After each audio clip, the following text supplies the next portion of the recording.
words, let not your heart be troubled. Well, I am. The answer is yes. John 14. Let not your heart be troubled. You believe in God, believe also in me. In my Father's house are many mansions. If it were not so, I would have told you. I go to prepare a place for you.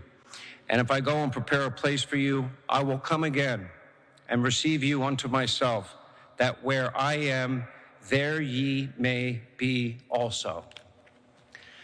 Lindsay, Mr. President, I would argue in my mind, probably has a heavenly version of Mar-a-Lago. It may even be a little bigger. He may have a little.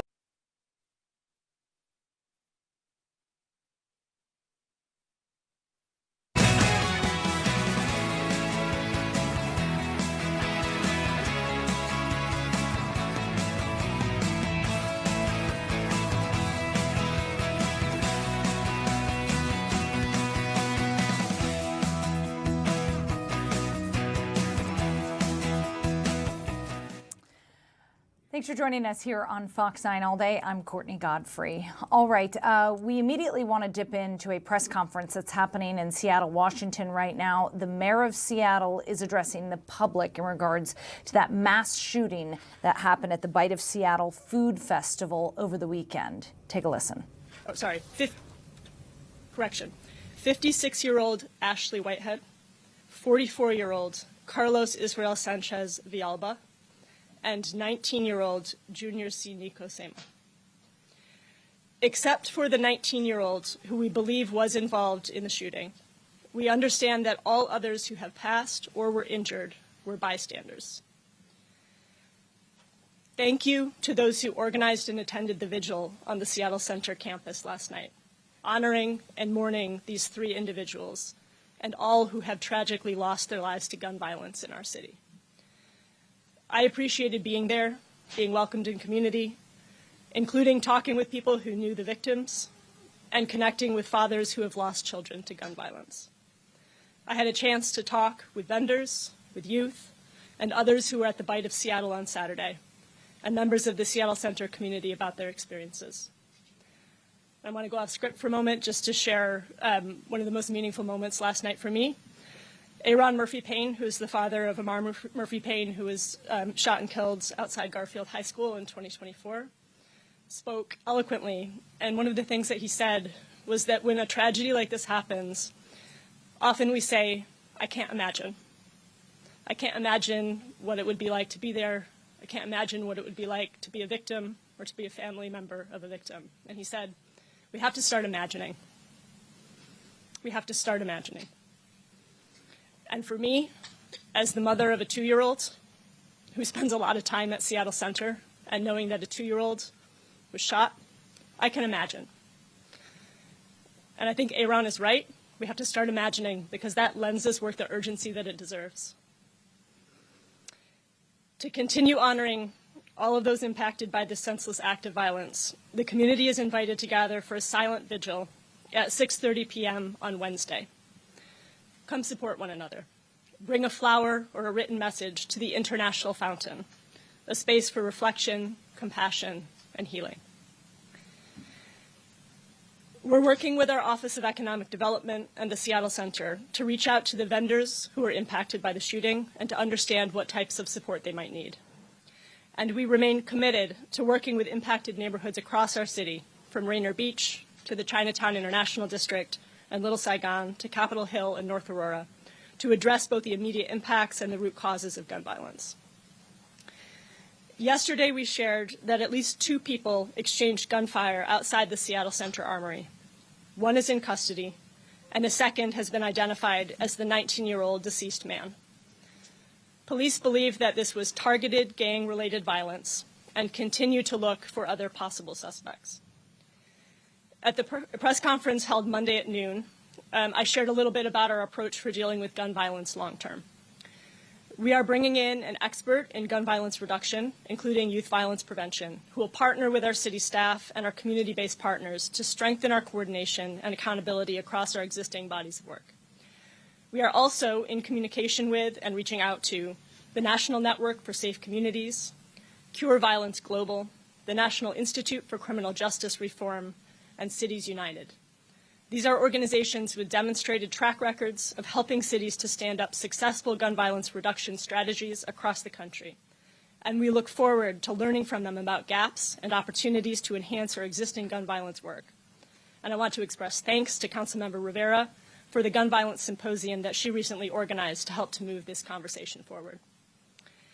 We will be undertaking this work in partnership with our City Council, the King County Executive and Council, the Regional Office for Gun Violence Prevention, our elected city and county attorneys, state and federal law enforcement partners, and most importantly, our communities who are disproportionately impacted by the epidemic of gun violence. At the same time as we are advancing new strategies at the local level, we also know that reducing the number of guns on our streets requires state and federal policy changes. We're grateful for the leadership of the governor and state lawmakers who advanced this work in Olympia, and for our United States senators and representatives who tirelessly advocate for common sense reforms in our nation's capital. Let them know that you care too. I want to continue to express gratitude to our police officers who have been working nonstop since this tragedy occurred and are providing regular updates to my office. And thank you to the victim advocates team at the Human Services Department and all of our community partners who are focused on violence interruption. And I also want to again recognize and thank the staff at the Seattle Center who've been steadfast in their support and coordination during an incredibly difficult time. And now I'm going to turn things over to Chief Barnes for some updates on the investigation.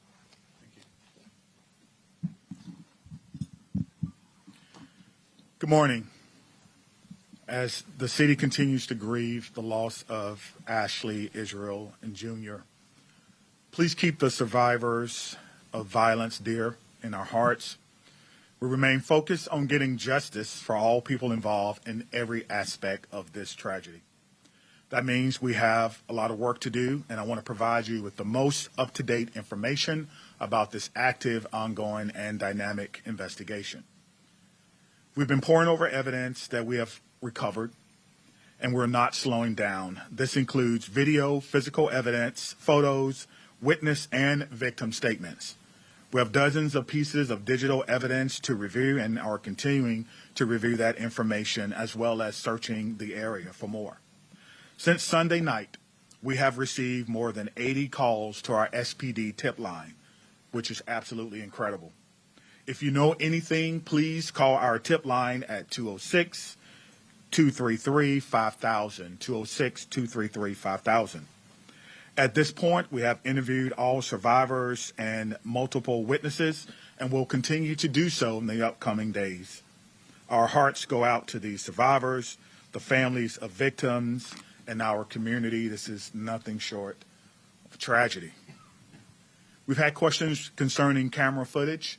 We have no real-time crime center cameras in that area, but we are currently reviewing all available camera footage in the entire area.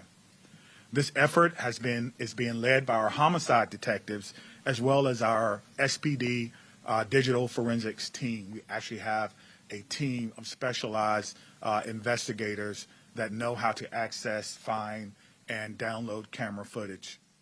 This is not the case for a lot of police departments, so I wanted to highlight that work. We're still working on identifying other potential witnesses and continue to ask the community for support. Again, if you know something and yet you have not had an opportunity to talk to us, please call that number again, 206-233-5000. You can remain anonymous, but due to the high levels of calls that we have been receiving, if you leave a message, someone will get back to you as soon as possible. I also want to make a plea to an 8th victim, potential victim, that showed up at UW on Sunday. This person checked himself in with a potential gunshot wound. Due to legal barriers, we're unable to acquire the identity of this person. However, if you are that person, please reach out to us. We would like to make sure, number one, that you're okay, and number two, if you would like to speak to an investigator, please reach out to us so we can determine if you may have seen what had happened. I want to be clear that we have 2 deceased and 4 identified injured people who are not related to the suspects in any way. They are innocent victims of this senseless act of gun violence. Right now, we're working with witnesses to identify those who may have been involved. While there has been information swirling that we're looking for only one suspect, we're not saying that. It's possible that there could be more, but due to conflicting witness statements, we're trying to determine who was involved. Once we have that information, we will release that and that suspect description or suspect's description to the public. I do not believe that there is an immediate danger to the public because this was a targeted incident. There are families grieving who have lived through a total nightmare. They deserve justice. We want to hold those accountable, and we want to be responsible and responsive to our community. As we discussed yesterday, we believe this is linked to gang violence, and we're working to determine the groups involved and what their relationships may be. Let me add that we're also working with our federal partners, state and local partners, as a part of this investigation. To the investigation. We recovered 14 shell casings from 2 different caliber of weapons during our processing. On the scene that night, we recovered a polymer 80 9mm ghost gun with an extended magazine that had a 33-round capacity. And when it was recovered, there were 19 rounds in the magazine. I'm going to repeat that. On the scene that night, we recovered a polymer 80 9mm ghost gun with an extended magazine that had a 33-round capacity. When we processed that weapon, there were 19 rounds left in that weapon. Those who may be unfamiliar, a ghost gun is an untraceable weapon that lacks a serial number. They are typically homemade and they are illegal. This was the firearm that was recovered from the 15-year-old suspect who was in court yesterday for assault and weapons violations. The second gun we recovered was a Spring Armory Model RO compact 9mm with a standard magazine. There were 7 rounds in the magazine, and we do not believe this weapon was used in the incident. A third firearm was recovered by patrol officers yesterday during the food vendor cleanup effort. This was a Glock Model 45 9mm pistol with a fully automatic switch. It had an extended magazine with a 40-round capacity, and 21 rounds were left in the magazine. I'm going to repeat that. The third weapon was recovered by patrol officers during the food vendor cleanup effort at the Seattle Center. This was a Glock Model 45 9mm pistol with a fully automatic switch. It had an extended magazine with a 40-round capacity, and there were 21 rounds left in that weapon. Our detectives believe that the polymer ghost gun and the Glock 45 were used in this act of violence, but we are still waiting on ballistic testing to be completed. We're working with the Washington State Crime Lab to expedite this testing. At this time, we believe that none of the firearms reported were stolen, but we're still working to do what we call a trace on that one weapon. Again, we are relying on help from our state and our local and our federal partners. This is hard work. We continue to investigate. Our investigation is far from over. We know that the summer is not over. We still have outside events. We still have concerts, festivals, and big group gatherings. I want to assure you that we will be upstaffing these events throughout the course of the summer. And for our friends at the Seattle Center and our colleagues, we are here to provide any help or support that you need. And let me finish by saying this. We know that our community is grieving. People have a lot of questions, and we're doing our best to answer those. We know that the families of these victims are grieving. I attended the vigil last night along with the mayor and had an opportunity to see some family members and experience an amazing community-led event. And it was really, for me, it was truly an honor to be there with the family. For our officers and first responders who ran toward gunfire and was able to disarm a 15-year-old with a very dangerous weapon without a use of force should be complimented. And so I want to thank our officers, our first responders, our firefighters, our paramedics who also ran toward danger to render aid to people, which included a 2-year-old that was shot. I want to thank them for their work. We need the community's help in resolving this and making sure that all who are involved in this are held accountable. And we also need your help to make sure that if you know of any existing or ongoing conflicts, that we as adults, that we as community members work hard to resolve those conflicts to ensure that something like this does not happen again.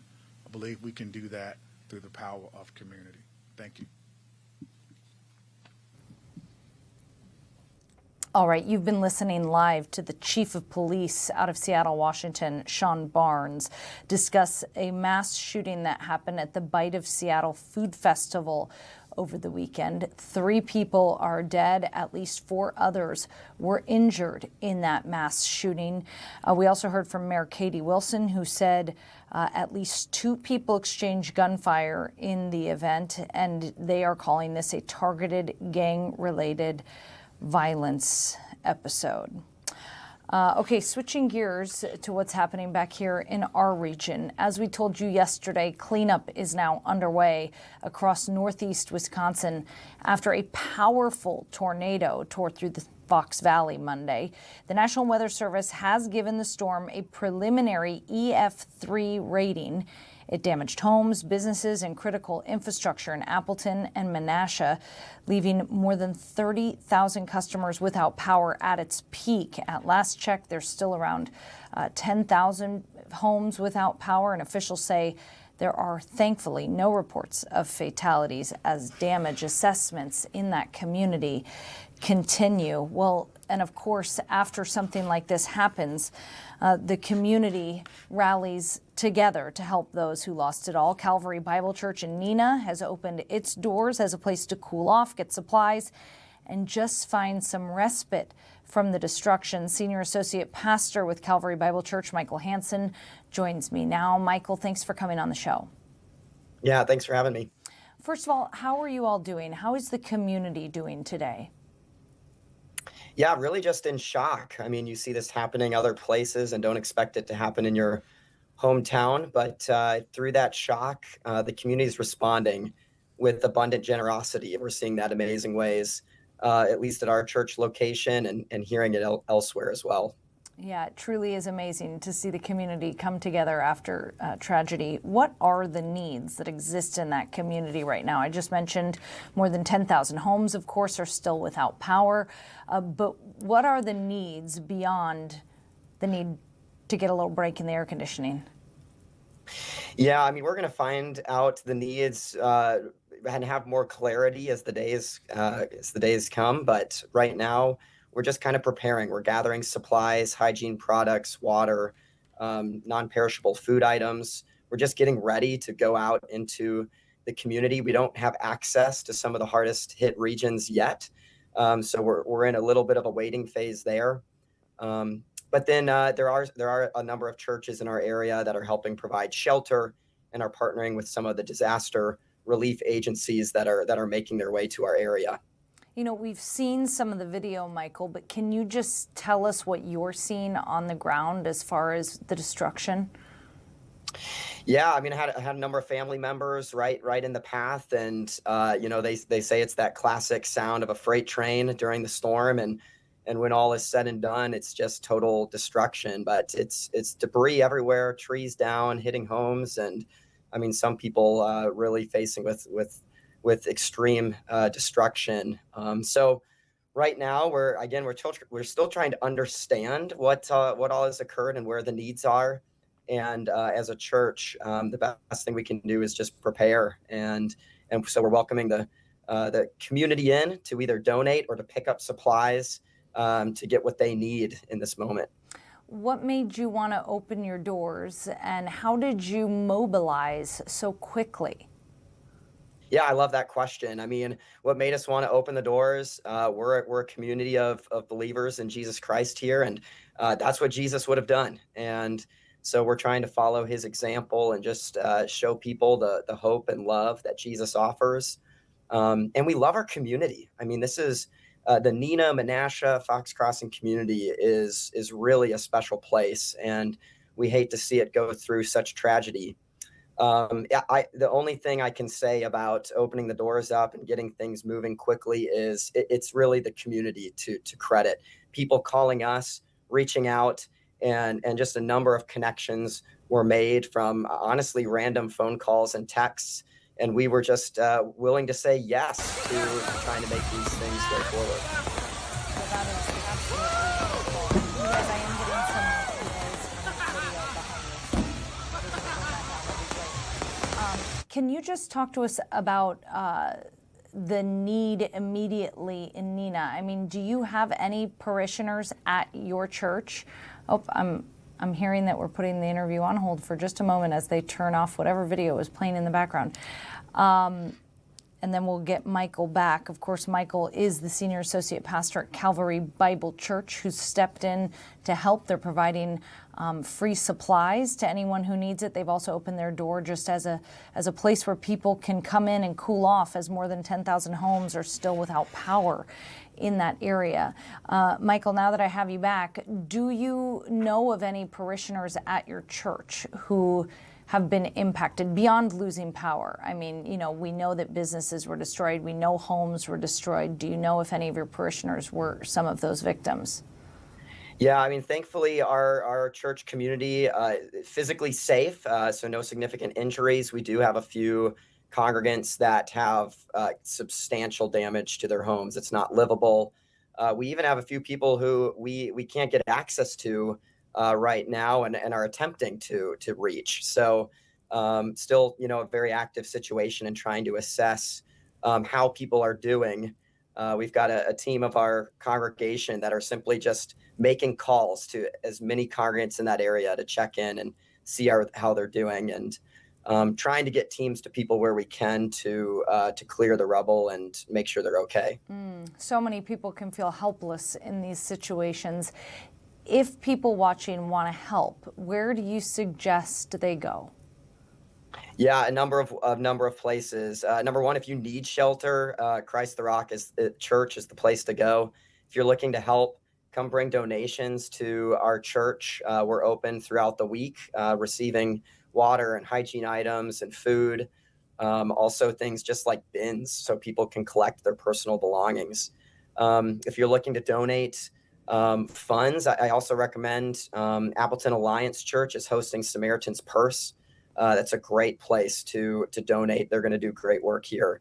And then, you know, we can't stress this enough, but check in on your people, call them and see what their needs are. And that's how the community unites.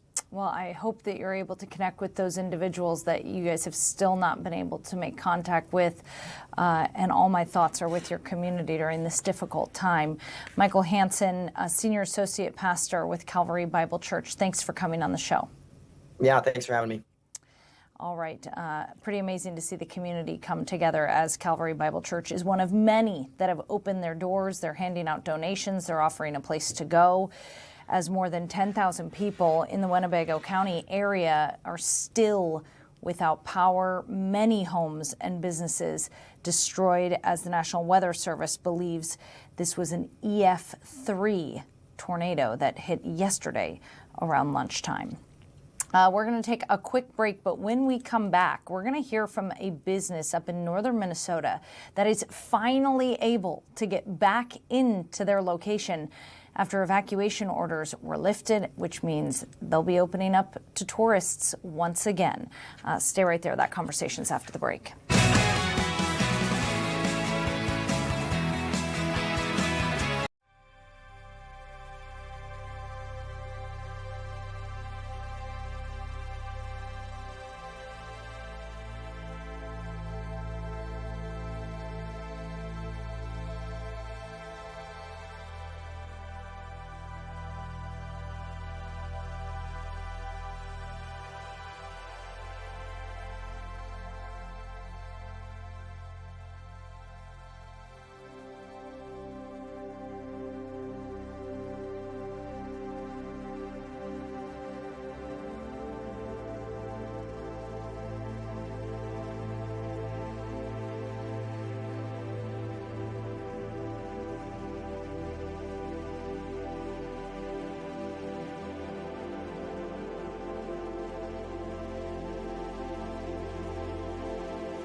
Welcome back. Thanks for joining us this afternoon. Happy, what day of the week is it, you guys? Tuesday. Thank you, Grace, for letting me know.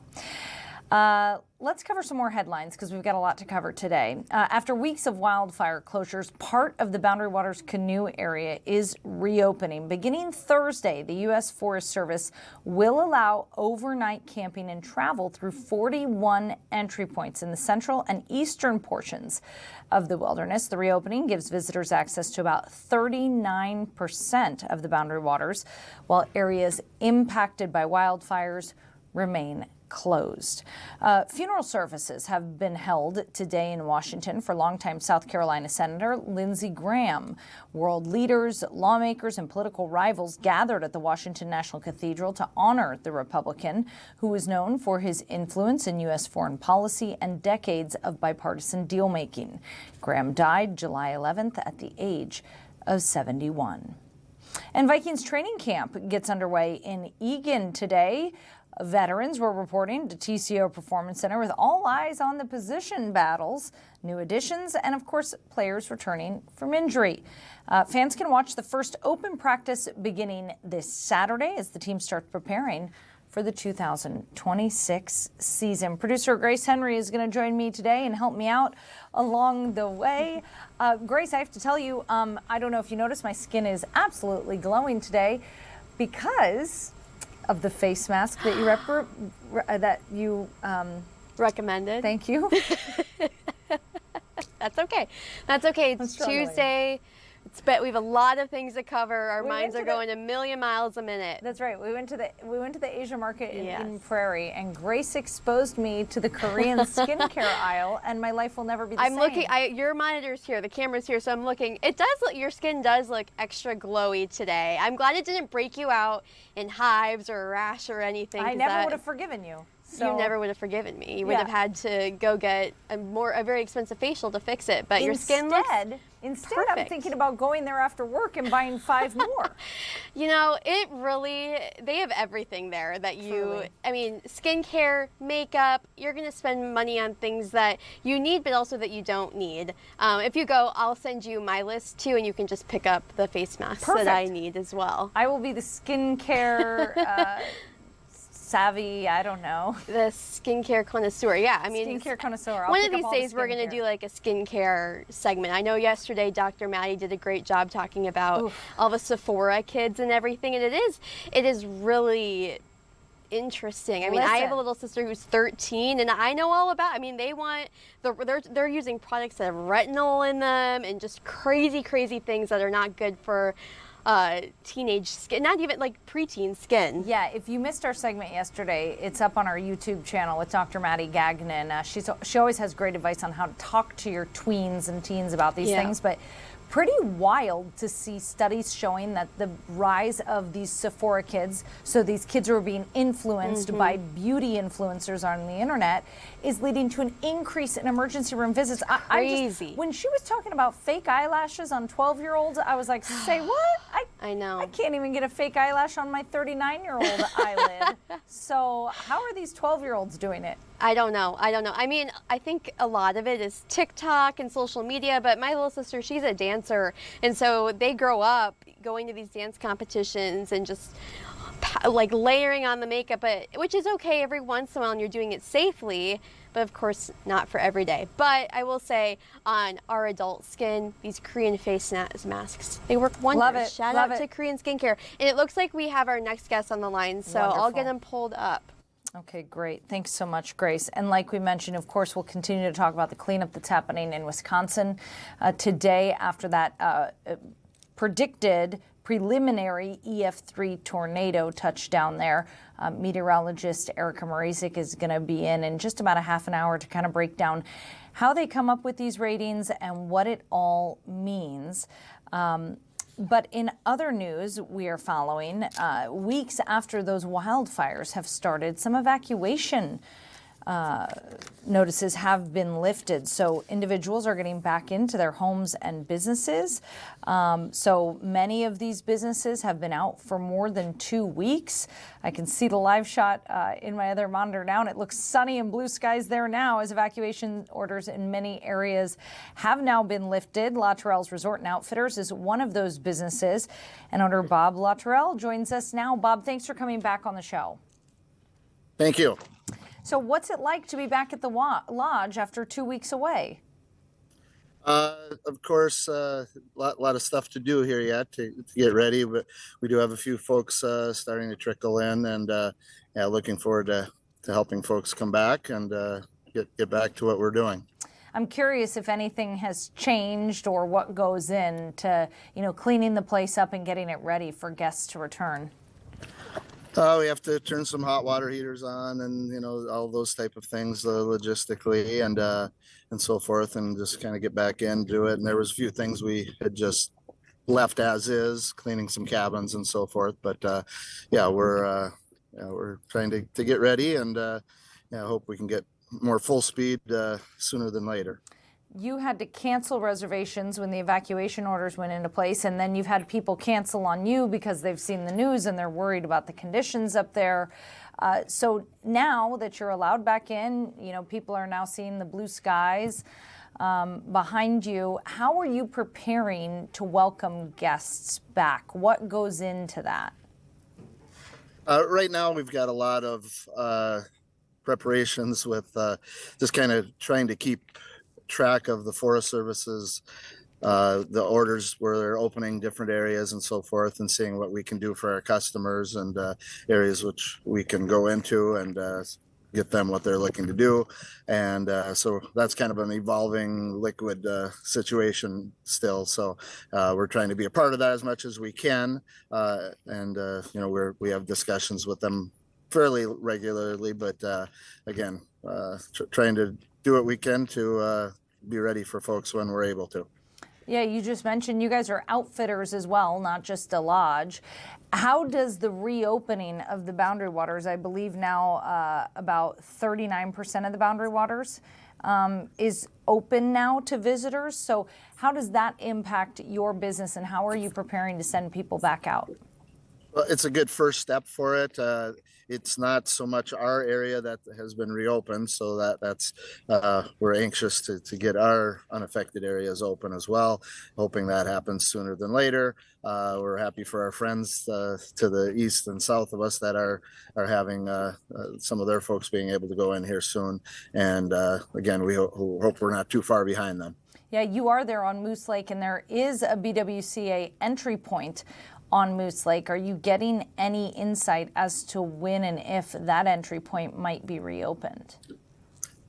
We haven't been given exact dates on that. We're still closed for a few days here yet. And talking to our folks that are, planning trips, and there's obviously been some cancellations of some trips here real soon from now that aren't going to be able to go. But we're hoping the next days after that, we have some better news for them. How do you plan on preparing people to enter the BWCA when you still have half of it closed? I mean, how do you prepare people? You can go here, you can't go here. How does that work? Yeah, and again, we will be waiting for information from the Forest Service where those areas are and aren't, and obviously then we just give that guidance to our customers of where they can go and help them plan routes that are appropriate for what they're looking to do, and still meet those areas that are open and been deemed safe to go into. So that's going to be an ever-changing scenario here for a little bit, we guess. But like I said, looking forward to helping our folks do that. Now, when you look around at the lodge there, is there any sign of wildfires? No, you would have come here the last 12 days or so to Ely or to our docks, and if you didn't know about it, you would not have a clue that there was anything going on. So obviously they've done a good job at keeping them in check, the fires, and we're hoping that continues, and then with that, then the Forest Service will be able to open up areas accordingly. What's the top concern that you're hearing from guests when they're calling you and considering a visit or reconsidering a visit that they already had planned? Yeah, I guess it's more the unknown is the biggest thing, trying to plan ahead and so forth. And we help with that with the information that we know. And again, we're hopeful that we continue to get more and more information from the Forest Service so we can do some of that planning with them for their vacations as well as for our businesses, which we have staff that we're wanting to tell them what's going on and planning for ourselves, and so we can be ready when that time comes and so forth. I am curious because I'm sure that a lot of your staff is seasonal staff. How did you deal with that when, all of a sudden people are off work for 2 weeks? Did they automatically come back? Yeah, we've been in communication with them, and some of them live in our area and so forth. So we've been in contact with them and just giving them information as we know it. And again, we wish we knew more as well. And hopefully we all know more soon about how we can all get back full time. All right, great. Bob Luttrell from Luttrell's Resort and Outfitters, really appreciate you joining us. Thank you. All right, and Bob Luttrell just getting back into his resort and lodge as they were under evacuation orders. So they've been unable to operate for the last couple of weeks. Now they're cleaning up and getting ready to welcome guests back to the Ely area. All good news in the wildfire fight. We're going to take a quick break. We'll be back after this.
Welcome back. August 1st, Minnesota was set to become the first state in the nation to ban prediction markets. But just yesterday, a federal judge blocked the state from enforcing the new law. Here to talk about what it all means is Ryan Butler, senior news analyst for Covers.com. Ryan, thanks for coming back on the show. Yeah, happy to be back on. So a couple days ago, we were talking to you about this law. Things were up in the air. Now we know there's a preliminary injunction. Update us on what has happened. Yeah, so the biggest thing that I would say for viewers right now to be aware of is that prediction markets will be allowed to continue operations as normal going forward. So if you have a Kalshi Poly market, any of these prediction market apps, they're going to continue to work through what might have been a state law that would have banned these from happening, from operating in Minnesota beginning on Saturday, August 1st. So what happened was a Minnesota District Court judge, ruled in favor of the prediction markets that had sued to stop this bill within 24 hours after it was signed into law in May. They sided with it, and for a couple of reasons. One of the big ones was that she determined that long term, that the ruling, a future appellate judge, maybe even the Supreme Court, may rule in the prediction market's favor. And the second big factor was they thought there would be irreparable harm caused by this shutdown as we're awaiting further clarification from appellate's courts. So a lot of things moving on with it. But again, I cannot stress enough that for the viewers, if you are a user, you'll be allowed to continue using these platforms in Minnesota for the foreseeable future. Okay, so you'll be able to continue using these until this lawsuit is wrapped up. Is that what I'm hearing? Which, again, could be years from now, honestly, until we get the Supreme Court. So it's at minimum going to take months before we have further appeals. This is, again, a legal term, preliminary injunction. This was Kalshi and Polymarket's way of stopping this law from coming into effect as we have more time to try to digest it, look through it. And as everyone knows with the court system, it is never a quick process. So, I mean, we're looking, the quickest turnaround would be months from now, and we're potentially looking at years from now if the court ruling is paused, or if there's other injunctions, if there's other motions, if there's any of the other legal maneuvers that could go on. This could be a years-long battle. So again, for now, what you have to look at is that you will be able to continue using these platforms. Again, the best way to put it is for the foreseeable future. Well, I'm curious then, and I don't know if you have these stats yet, but if you saw a spike in signups or trading volume once this news broke that the ban will not be going into place.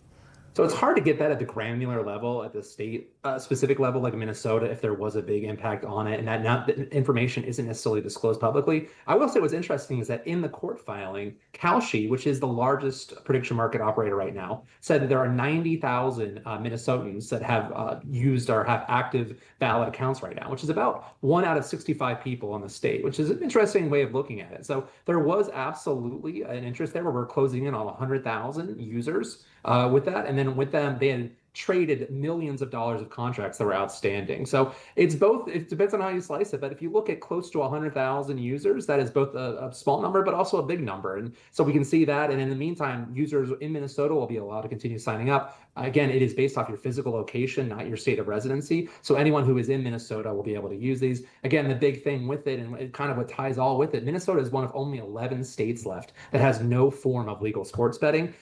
Much of the criticism from state regulators in Minnesota and elsewhere is that these operate as an illegal form of sports betting. The trades on the Minnesota sports teams, on any sports team, will be allowed to continue again for the foreseeable future on these big prediction market platforms. Do you predict that this legal fight will discourage other states who were maybe considering tackling a ban? Yeah, states obviously operate independently, so they all have to go their own way. We're seeing other states right now have thought about introducing legislation just these last couple of weeks about maybe taxing or regulating them. So again, every state is different, but it definitely would not encourage me if I am a state lawmaker in any other state. They do tend to look at what's going on in other states, and I would not say this helps. Now, would this end any further legislative efforts? Absolutely not. But again, it's just one more battlefront, one more thing we look at on this ongoing complex issue about prediction markets, where Minnesota has been at the forefront of it by passing this law. And now the fact that another court has ruled in the prediction markets' favor. If I'm the prediction markets, I'm undoubtedly encouraged by this result. Yeah, certainly. How does this ruling then shape the boundary between federal oversight and a state's rights to regulate its gambling laws? Yep, and that is the fundamental question, and that's why this bill was signed into law in May. There was a hearing in July. It's just not enough time to try to wrestle with this issue. We're seeing in other courts in New Jersey, courts and appellate courts in San Francisco, courts all over the country are wrestling with this question. And this is why I've said on this show, and I'll say elsewhere, ultimately it looks like people on both sides, the state regulators who believe in states' rights, and the federal government, where the federal government does have supreme authority, both argue and both believe that this is heading towards the Supreme Court. A ruling could come about a year from now. It could come 2 years from now. But because of the complex complexity of this issue because it does involve a huge, delicate, difficult question between states' rights and the federal government's rights.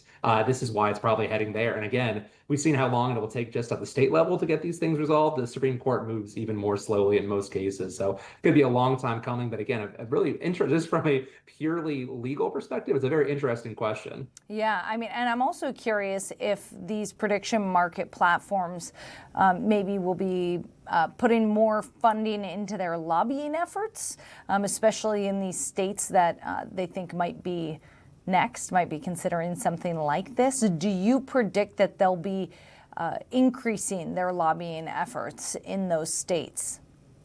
Yeah, lobbying is absolutely part of this process. They don't want to see any more state laws going for it. They actually honestly don't want any state laws at all because they continue to argue that it's for the federal government.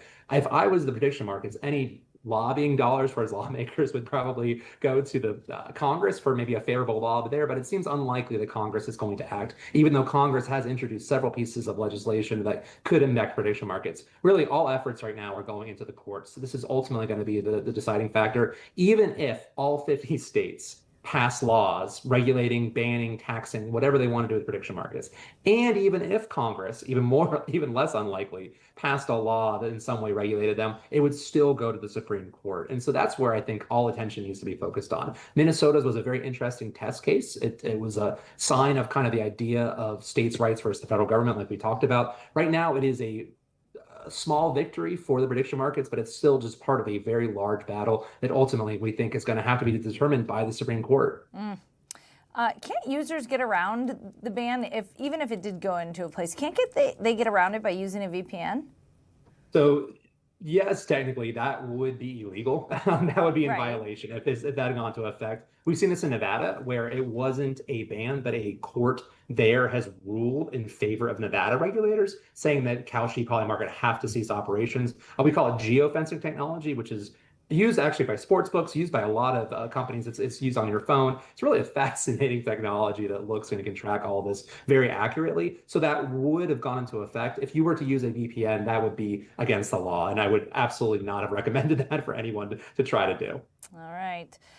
Very interesting. Ryan Butler, Senior News Analyst for Covers.com. Thanks for coming back on the show.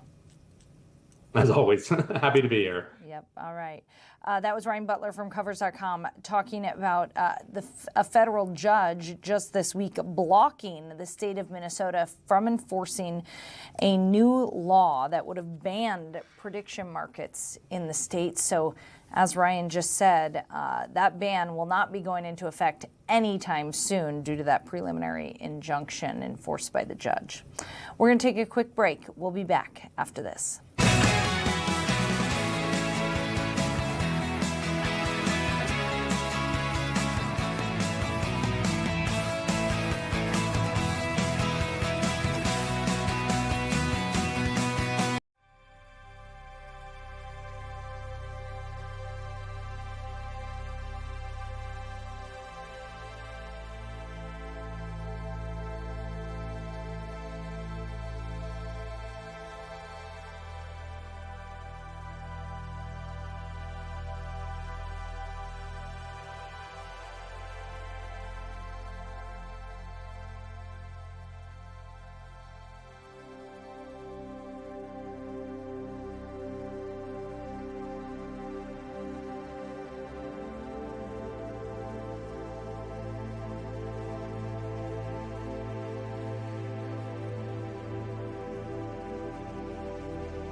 welcome back. Thanks for joining us. We continue to cover the cleanup that is underway in northeast Wisconsin today after a suspected EF3 tornado touched down near Appleton, Wisconsin, just about around the noon hour, the lunch hour there in Wisconsin.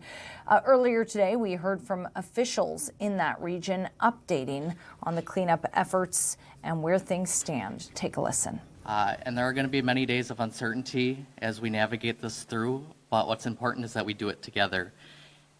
If you're in need of shelter today, it is available at Christ the Rock Community Church, which will be open during the day and overnight, Elks Lodge until 10 p.m., Nina YMCA until 9 p.m., Calvary Church Charging Station.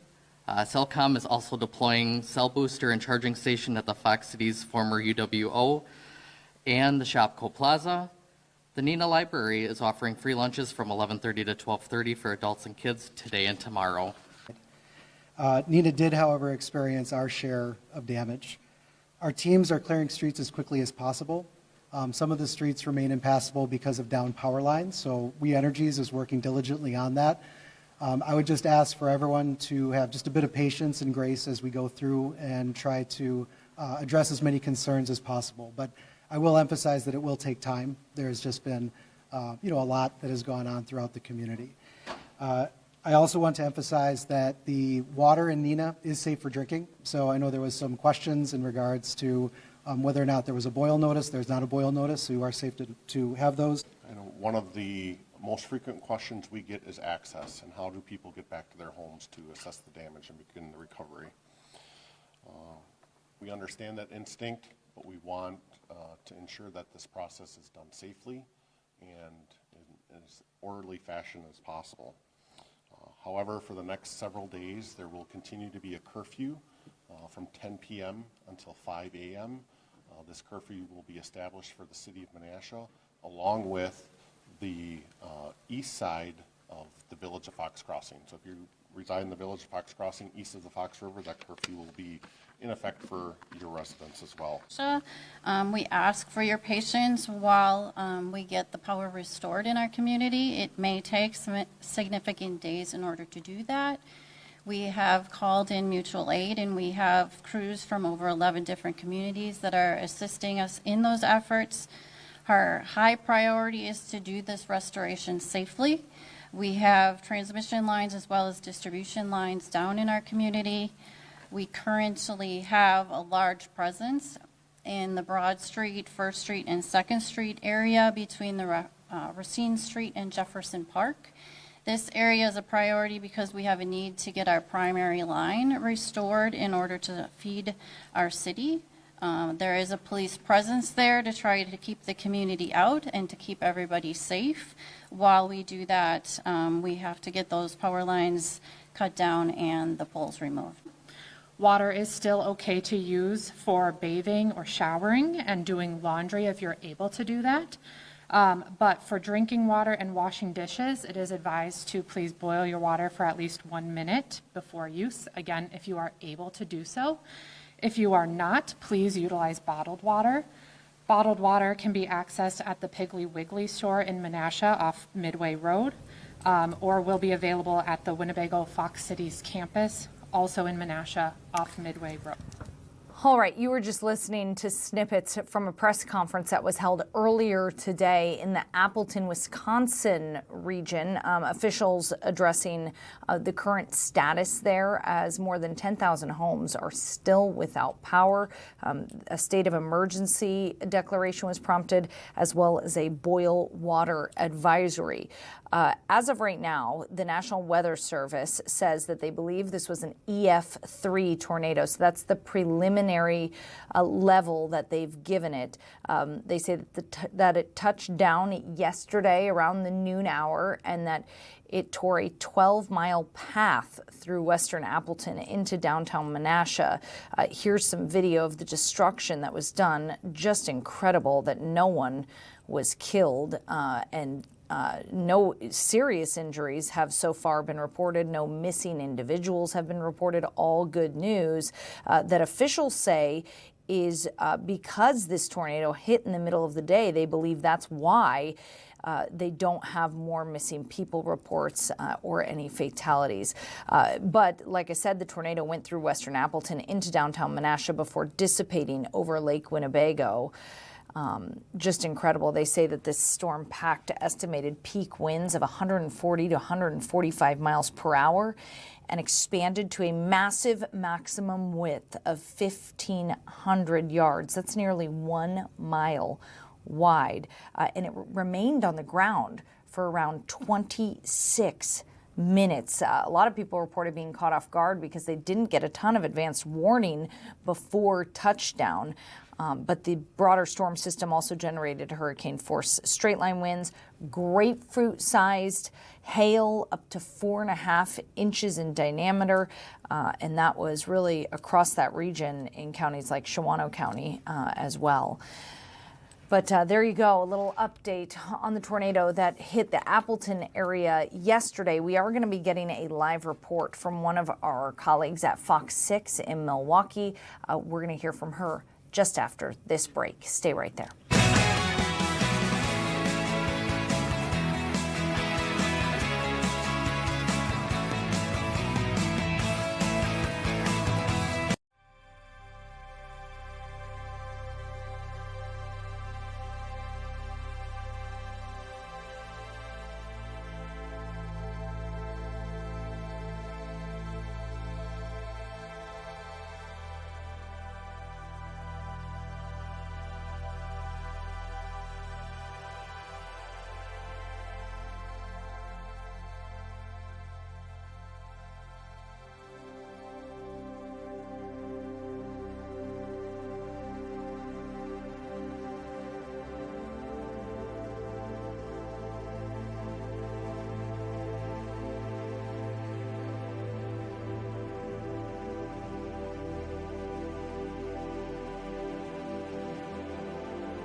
right, welcome back. As we await our Fox 6 Milwaukee reporter to join us there from Winnebago County, Wisconsin, where this tornado hit, let's just recap what we know. The National Weather Service is saying that this was an EF3 tornado that touched down in Winnebago County. Countless homes and businesses were heavily damaged or completely flattened. The video we're seeing out of there is absolutely incredible. The destruction is amazing. The hardest hit areas include Menasha and the village of Fox Crossing. Plenty of businesses just completely destroyed, as more than 30,000 residents were without power at least at the peak. Right now, it looks like definitely more than 10,000 homes are still without power as utility poles were snapped due to those high power winds. They're saying that these winds were around 140 to 145 miles per hour. Amazingly, no fatalities or missing person reports have been reported.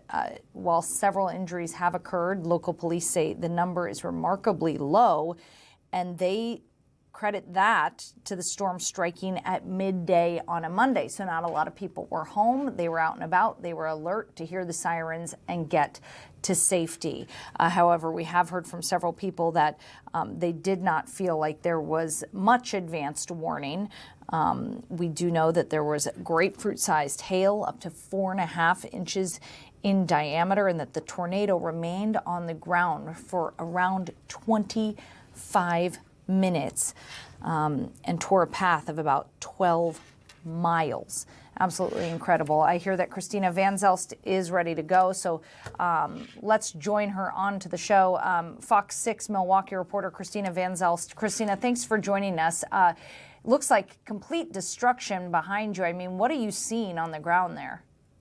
Yeah, it's really overwhelming and hard to capture with just showing you behind me. We're going to try to give you a 360-degree look here. So we're in Menasha. This is about 40 minutes south of Green Bay. This is 4th Street, and this is some of the damage that you can see. All of these cars have been just completely destroyed.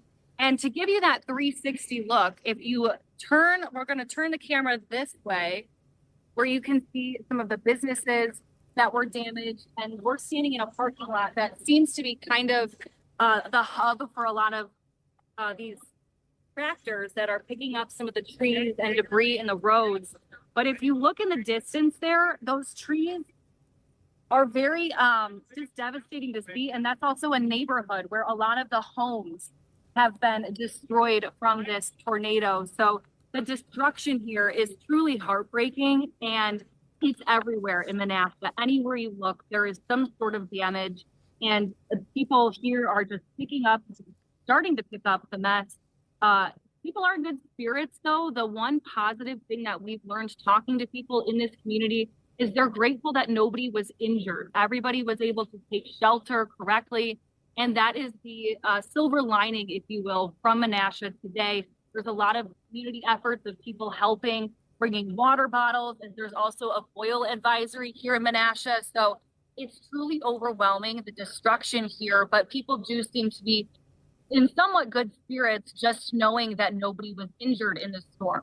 Yeah, it's absolutely incredible that there are no fatalities when you see what you're seeing there on the ground.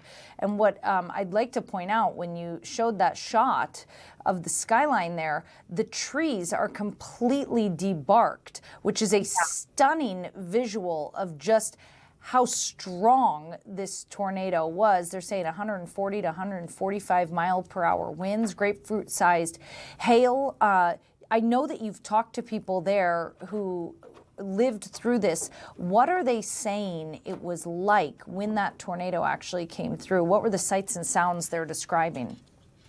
Yeah, I think people were just in shock. You know, this tornado came through in the middle of the afternoon yesterday, but that's one of the reasons experts believe that this was a good thing that it happened in the middle of the week, because people were home, they were able to take that shelter, and they were paying attention. But they described the darkness of when this storm came through and that eeriness right before it hit, and obviously coming out to seeing what their community looked like after it passed through is just really hard for a lot of people to take in today as they are cleaning this all up. It's a long road ahead of the recovery efforts. We know the Red Cross is helping, and there was a press conference earlier with the police department and a lot of community members stepping. We may have lost Christina there. Grace, does it look like it looks like we lost her. We were having some audio issues, but maybe we'll get her back. I know Erica Mrazek is getting settled into the studio, so maybe during your conversation with Erica, we'll get Christina back on the line. Yeah, we'll all keep you updated if we get her back. If we get Christina, from Fox 6 Milwaukee back. We'll go back to her because I did have some more questions that I wanted to ask her. Of course, her insight being there on the ground is unlike anything that we can bring you being here in Minneapolis. But right now, because we lost Christina, I do want to bring in meteorologist Erica Mrazek just to talk about this tornado. Erica, an EF3 tornado is what they're saying. So how do they come up with that assessment at the end of the day? So surveyors actually go in and they determine the EF rating after the tornado occurred. So you actually can't really determine it during. A meteorologist can make a best guess about what they think it is, but it's after the fact. They look at the damage, see what was done, and then based on that, determine EF0 through EF5. And it also depends on the structural integrity of the things too. So like a very old barn could get wiped out, but that's not, like if it got completely wiped out, that's not the same thing as a new house that got completely wiped out. Right, a concrete building or right, something. So it depends on the structure and how old things are, and what areas it went through and things like that. So. Yeah, and that debarking, where we see trees completely debarked and de-leafed, that's a sign of a very strong tornado, right? Yes, for sure. We're hearing reports that there was little advanced warning. Is that unusual? I mean, these things come on so quick. Yeah, they do. Sometimes, I mean, meteorologists try their best to look at everything. And there were discussions out that the National Weather Service put and things like that, but not everyone is on their phone, so not everyone sees the alert when they need to. Yeah. And I'm not sure if they have sirens, but in that area, but sometimes not everyone hears it or knows what to do. So yeah, I think the sirens did go off ahead of the tornado touching down. Grapefruit-sized hail. I mean, is that unusual? It is unusual, yeah. That's huge. That is ginormous. I mean, really, that's why it's amazing that there's no fatalities here. Yeah, it's absolutely incredible when you look at the damage that this tornado caused. Have we ever seen anything that strong here in the Twin Cities? And when was the last time Wisconsin saw something like this? I think it's been a while, and I believe we have seen things quite strong like that, not recently. But in the past, there's been some strong storms. I know that Wisconsin has seen stronger tornadoes, but it's been quite a while. I think the last time they had an EF5 was like 1996. I'll have to double check my notes on that. But okay, Erica Mrazek, thanks so much for joining us. I am hearing that we have Christina back. Christina, sorry for the technical difficulties. This is live television. That kind of happens sometimes. I am curious to ask you, I was seeing reports that some people were saying they got little advanced warning about the tornado. What are you hearing about that? Is that accurate? Yeah, I haven't heard anything on that regard today from people. I think today what we're hearing is just the cleanup part of it and the relief that nobody was actually hurt in this storm. But now that you bring that up, I will ask if we come across people who say that. I'm going to ask the question because that is a great point. When storms come through, I mean, people did describe how quickly it got dark. So that does kind of match that. But want to just show you a different angle of some of the damage in the area that we're at. Again, we are in Menasha, in a parking lot that has kind of been the center point for a lot of the pickup where they're taking some of the trash. But here you can see the vehicles that were likely parked here and just destroyed with that hail and strong winds. And then if you look across the tracks here, that is really what's hard to capture this way, but just standing here and looking at the neighborhood and all of those homes that are destroyed from this storm and the trees that have been completely torn apart. It's a very devastating sight and a lot of cleanup still to be had here in Menasha. So if we do come across people, I will ask that question because I am curious myself to know how quickly people were able to get into shelter. But again, the good news is there were no fatalities reported and no serious injuries in the storm. There is a boil water advisory and there was a state of emergency declaration prompted. What can you tell us about that? Yes. So the boil advisory that was issued last night because of the fact that there's no power and also the water supply here was damaged in this storm. So they're telling residents to boil your water just to be safe. It's not clear how long that will last for. But we also heard from several people this morning at the press conference regarding that state of emergency here in Menasha. And again, just standing here, I mean, everywhere I look, there's destruction. So that's not surprising. But what is maybe surprising is the positive spirits that people have out here, really coming together to clean up, and a lot of volunteers bringing water to folks with that boil advisory, and people smiling, laughing despite, what you're looking at here. There are good people in good spirits. Again, I think it's just because nobody was harmed. Well, and that is the positive in all of this. Just incredible that there isn't more bodily damage and that there's no missing person reports, no fatalities. Christina Van Zelst from Fox 6 in Milwaukee, thank you so much. Thanks for having me. Grace Henry, I've been on the scene of several tornadoes in my day as a television news reporter, and let me tell you, when you see it in person, it's hard to translate that onto television because the destruction, when you see it with your own eyes, just can't, the TV can't do it justice. So the images that we're getting out of there, they look bad. I guarantee you in person, it's even worse. Yeah, it's just so jarring. I was talking to Christina a little bit before we started the interview, and the destruction there, it's just breathtaking. I mean, I can only imagine, being there in person, but then also seeing your home, like having your home be part of that destruction. And it's really heartbreaking, but it is absolutely unbelievable that no one died. Like that is completely, that's amazing to me, and so thankful that is the case. Yeah, but the damage there is insane, and I've been seeing a ton of videos on social media of the damage, but also videos of the tornado, and it's like you can't even make out the tornado because it is so large. I mean, well, that, a lot of times, like in the Midwest, you think Kansas, you think of our chief meteorologist Ian Leonard yesterday said, you think the Wizard of Oz. Yeah. Now, we do often see those tornadoes. This was not one of those instances. It was widespread rain, large hail.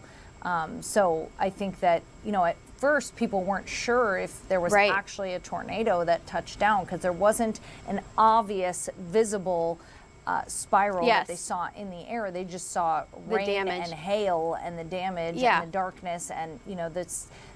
Tornado survivors always say it sounds like a freight train is coming by. Yep. Every time I've interviewed a tornado survivor, they use that term, that it sounds like a train. And for it to happen at noon is also wild, crazy. I mean, it came on so quickly. But yeah, like those officials were saying earlier, there are several places in that area of Wisconsin that are taking people in, accepting donations. So if people want to help, there's several organizations that you can reach out to because the cleanup efforts, it's going to take a very long time for those cities to recover. Yes, certainly. Okay, we're going to take a quick break. We'll be back after this.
welcome back. Well, Vikings training camp kicked off today in Eagan. That's where we find our very own Dawn Mitchell.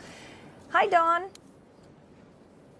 Hi, how are you doing, Courtney? I'm good. So you got to hear from Coach Kevin O'Connell and the new general manager, Nolan Teasley, today. What were the highlights of that press briefing for you? Well, I really like this because it sets the tone for us media. This is the first day. There's no practice or anything because the veterans are reporting. But, you know, just the welcome back, here we go, you know, buckle up kind of press conference. But it really was interesting. They, off the top, dealt with a situation that they made public today and released a statement on one of their assistant coaches, DB coach Gerald Alexander. They're saying that they did indeed suspend him for 3 weeks without pay. Back in April, he was convicted of a DWI.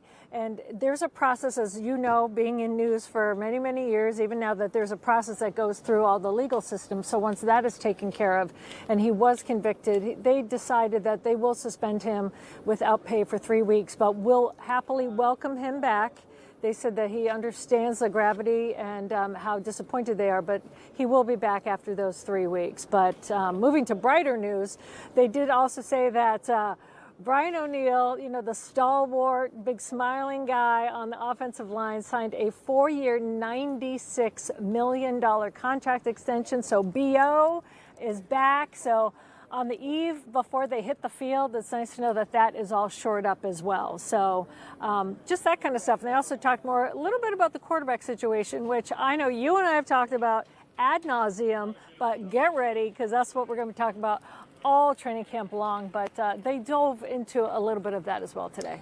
Did you guys get to hear from any of the potential quarterbacks? I mean, I think I saw J.J. McCarthy talking to the press today. Maybe not. No, nobody's talking to the press today. No, it was just the two gentlemen that we mentioned, just the GM and head coach. So that's what we get today. Then they'll come in tomorrow, and then there'll be practice and more things like that. But no, today was just Kevin and Nolan. But what they did say about the two quarterbacks is that both Kyler Murray and J.J. McCarthy will both see time with the first team and the second team offense, which is good to note. So he said there's something to be gleaned from working with both the first and the second. Also, he said, you know, they'll get to a point. At the beginning, it'll be 50-50, but it may not always be that way because once you get into longer practices and getting more into the playbook and more into what KO said, real football, that you really can't. You might be on a roll with somebody and that person will stay in perhaps a little bit longer. So that's not going to be 50-50. And when he does have a decision, of course, the quarterbacks will be the first to know, but they will make an announcement. They will say who the first starting quarterback is. And if it happens to be earlier on in camp than they suspected, then so be it. But he said he has a date in mind. He's not releasing it to us. But, you know, pretty much when the Baltimore Ravens come in with joint practices, they might have a better idea on who their starting quarterback will be. And if not, that means that this is one heck of a competition. We'll see how long it goes. Wow, yeah. And the questions about it will only continue. They're never going to be able to dodge those questions until they make a decision. I know you mentioned Brian O'Neill signing a 4-year contract. My notes also say that linebacker Jamal Adams signed, as well as running back Jordan Mims. Correct. So those were two veterans that were signed today. Of course, everyone is just reporting today, so we don't see them. We don't have access to them. It's not like the old days of Mankato, right, where they're rolling up with their pillows and their TVs and their, you know, hyperbaric chambers and everything. We get that video. It's so much more corporate now these days. So when they report and they either checking out the hotel or wherever they may be, we don't get access to that anymore. But so yes, but it's great to have those two veterans kind of in the fold and just to see, you know, the question was asked, are you really looking for another edge player when you're signing people like that to come on in here? And they said not specifically. We're open to any good player that we can add to the team. So we'll see how in both those positions, you know, there might be strength in numbers, and we'll see if either one of them can make the roster. So they did say, KO specifically, that this is going to be an extremely physical camp, and it's supposed to be super hot again tomorrow. So That's what training camp is like. Just like when it's the winter and we talk about snow blizzards and stuff for whether it's the girls and boys high school hockey tournament, you can pretty much be sure that it's going to be hot and sweaty just for this training camp. So it's all starts coming up with guys hitting the field starting tomorrow. So, and I know that a lot of people watching want to know when they can come get a look at practice. When are fans allowed into training camp? Fans are allowed, yes, Back Together weekend is this weekend, this Saturday, August 1st. So that's when fans can get their first glimpse at what's going on. So, not so much that we get a sneak peek as media, but I just think that the team really likes to get everyone together, get them on they bring everyone back together. That's what they said. The team, the fans, everyone can be back together starting August 1st. And then many open practices, as you know, from there on out. Wonderful. I know my son's looking forward to that. So, Dawn Mitchell, thank you so much. Live from Eagan at Vikings training camp. We'll probably be checking in with you a lot this week, so we appreciate you. All right. That was Dawn Mitchell live from Vikings training camp in Eagan as it kicks off today. We're going to take a quick break. We'll be back after this.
Welcome back. Thanks for joining us on this Wednesday afternoon. We hope you guys are having a great week. You're halfway done.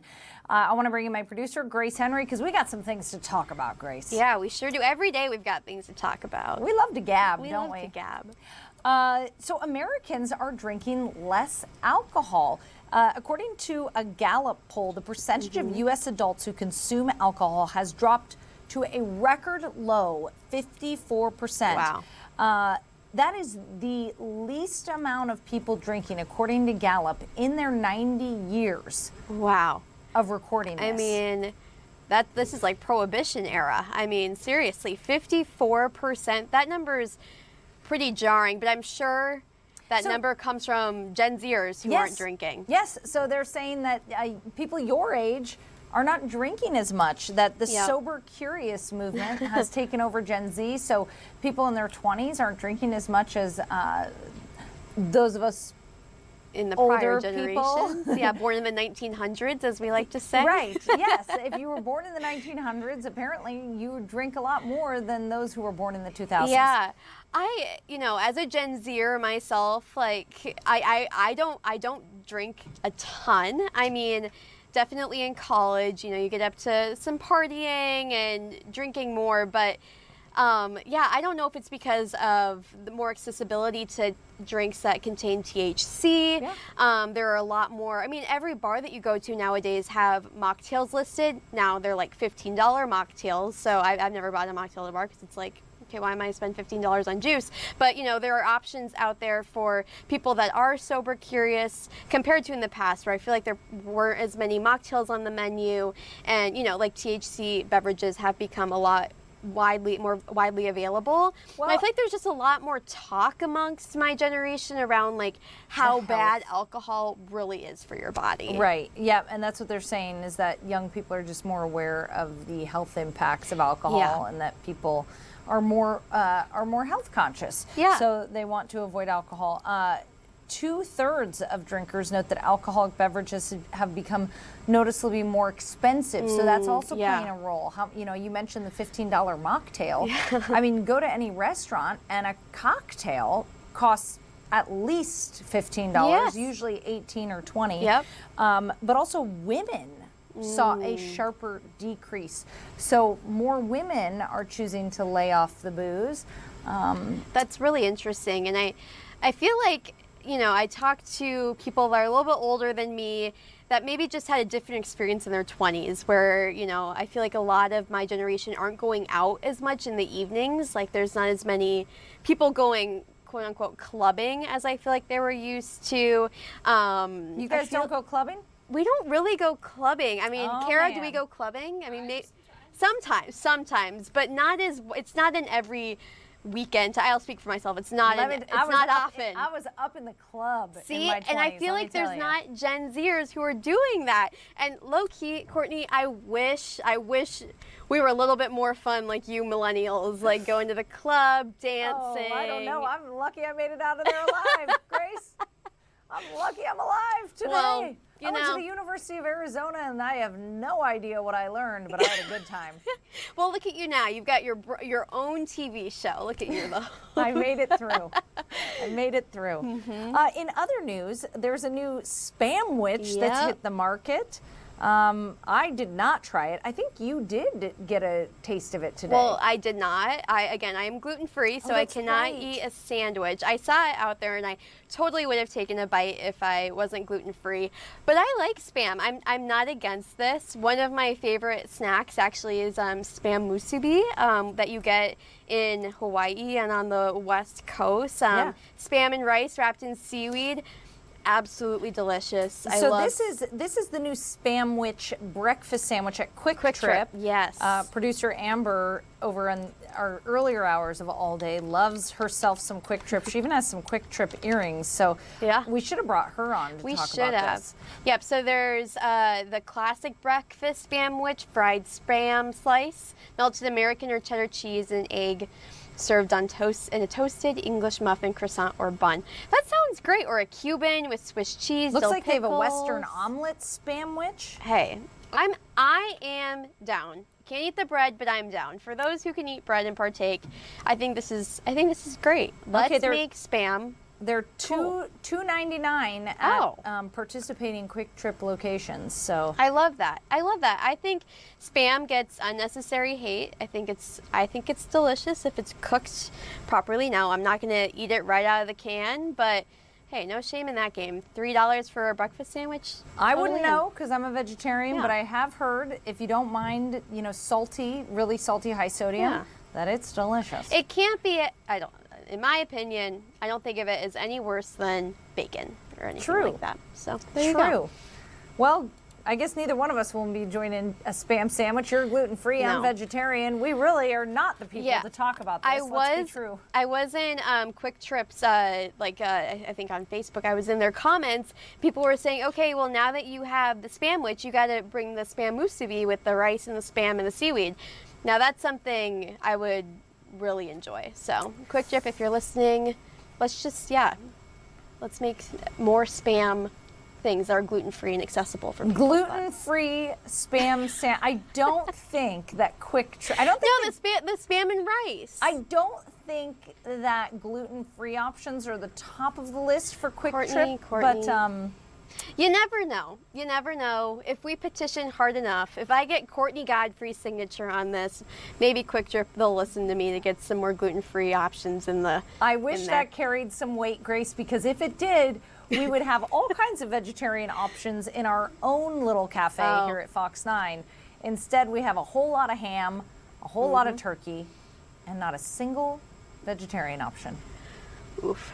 Well, who do I write that letter to? I don't know. I'm not sure. I mean, if our bosses are watching, vegetarian options. There you go. All right, we are keeping an eye on this press conference in downtown Minneapolis. So there's going to be a press conference taking place outside of Hennepin Healthcare, downtown Minneapolis, with the family of a man who was injured during that mass shooting in Uptown last weekend. So you'll remember 9 people were injured in a mass shooting outside of a Rain nightclub in Uptown Minneapolis. One of the victims' family is going to address the media. That was supposed to start a few minutes ago. So we're going to take a quick break. And once it gets started, we'll bring it to you here live. Stay right there.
right, welcome back to Fox 9 All Day. I'm Courtney Godfrey. A story that just came across our desk just in the last hour or so has to do with a lawsuit over Minnesota's new nudification law. So this nudification law went into effect July 1st. It permits individuals from making fake nude photos of anyone, but it also permits artificial intelligence companies for allowing users to make these photos. It's Elon Musk's company that has sued the state of Minnesota. Grace, what do we know? Yeah, basically in the lawsuit, the company is XAI, argues that the company already bans its users from the tech, like the nudification tech it's speaking of, and that the law amounts to, this is a quote, content-based ban on free speech and tools of visual expression. And the law specifically would prohibit someone from accessing, downloading, or using a website or app to nudify an image or video or do so on the behalf of someone else, allowing for a lawsuit for damages of at least $500,000 for each unlawful access. But I guess, the Elon Musk-led XAI company is just really arguing that it is imposing on people's free speech. Yeah, so, and I misspoke just a couple minutes ago. This law actually is set to go into effect August 1st. Yep. We've been covering various laws that are going into law. Many take effect July 1st, many take effect August 1st, so I got some dates mixed up. And it's interesting because as we just talked about the prediction markets, that ban was set to take effect August 1st, but because of a lawsuit, a judge has issued a preliminary injunction. It'll be interesting to see if a preliminary injunction goes into place in this case as well, and puts that law on pause so that it can't go into effect August 1st. We'll just have to find out. This new nudification law would not allow users to alter people's images to depict intimate parts. Right. But Elon Musk says that would be an unconstitutional ban on free speech, even though they say, we already don't allow our users to do this. Who knows? I've heard that that you can get around the software. The expert that we had on just yesterday was saying that individuals have found ways to get around the software and still make these images. Yep. So, well, and it's important to note here that it passed almost unanimously in the Minnesota legislature. In the House, it passed 132 to 1, and then the Senate, it passed unanimously, 65 votes.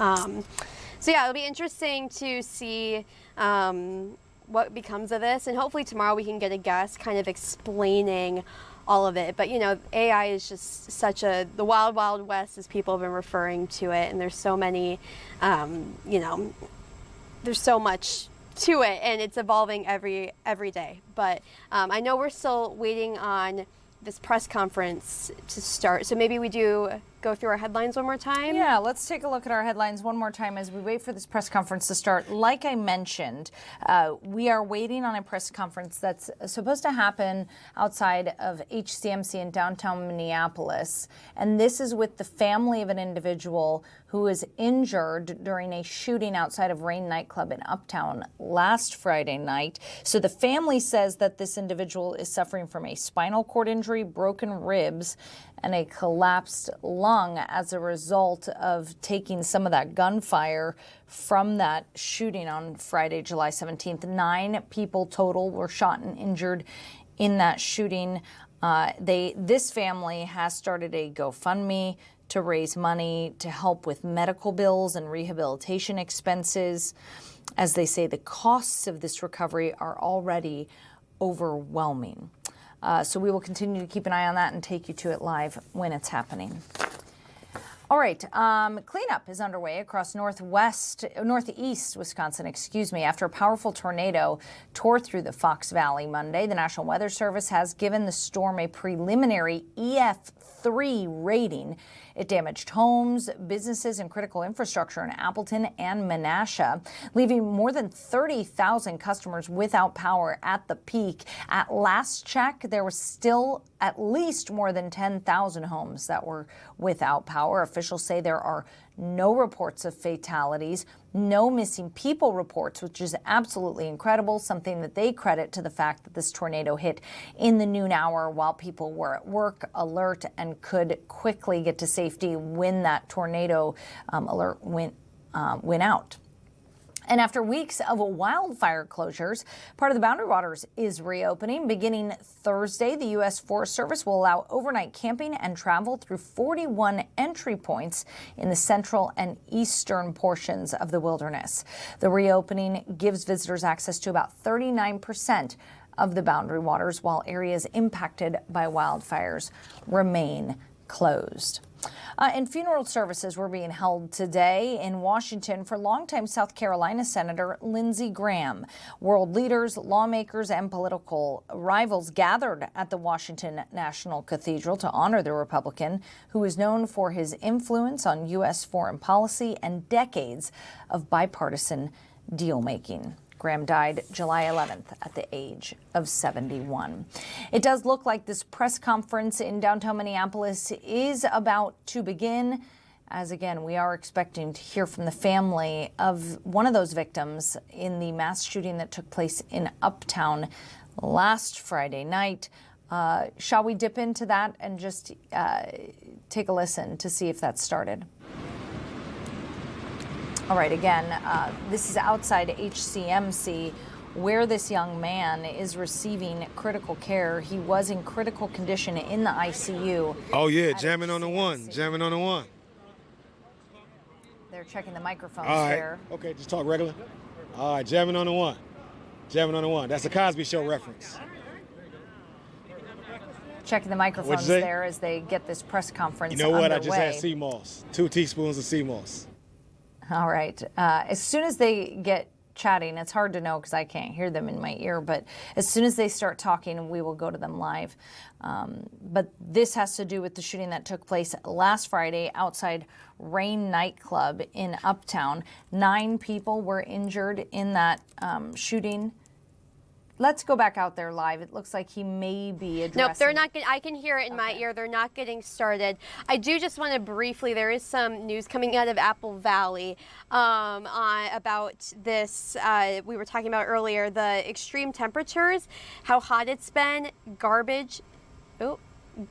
Right, yeah, they're not getting started. It's hard to tell. Right now, they're talking about. You're having to talk while listening to something. Yeah, in your exactly. ear. It's difficult. I don't know how you do it, Courtney, but I just wanted to bring up the Apple Valley Police Department put up a notice that a garbage truck dumped its load in the middle of a street because the garbage could become set on fire.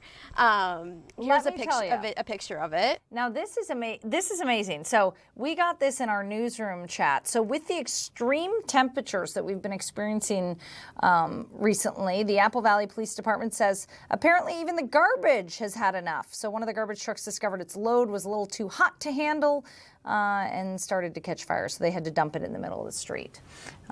Wow. What a show for that hot weather. It sounds like this press conference is getting underway. Let's take a live listen. That is pervasive each summer in the city. When we have young adults who are victims of violence, I didn't realize until recently the impact that gun violence had on me. The PTSD, the guarded behavior that I have everywhere I go. And, you know, people never get over these things. I'm glad that Cindy brought us down here to talk about it. It is something that we all as citizens should be aware of. We gotta demand that people put the guns down. We also must demand that we need more tighter screws on guns. No one should just be able to purchase guns at straw buys, sell them on the street. We also need to make sure that they're doing a better job of investigating these shootings as well. It's sad that, you know, we had 9 people shot. The very next day, we have 4 more people shot. And to me, it almost seems like while the shooting is happening, there is no proactive way of going after this when it should be. We can monitor people, the young folks' social media platforms. There's a lot of things that they can do to stop the violence, y'all. But from an NAACP perspective, we would definitely like to see the violence stop. You said you were 18 and then 19. Yes. Also impacted by gun violence. 18 and 19. The first time I got shot, I was actually coming out of a club, similar to your cousin there, and your nephew, and didn't even see the person who was shooting. I was just walking, and they were shooting, and I got shot. The second time I got shot, I was in front of my house. Again, didn't see the person that was shooting, and got shot. I can't never say in any of those instances it had anything to do with me, but I got shot 2 times. First time I got shot in the leg. The second time I got shot in my hand and my stomach. And it took about 3 years for the bullet to even exit out my body after I got shot in the stomach. So these things are real, and it has a real impact.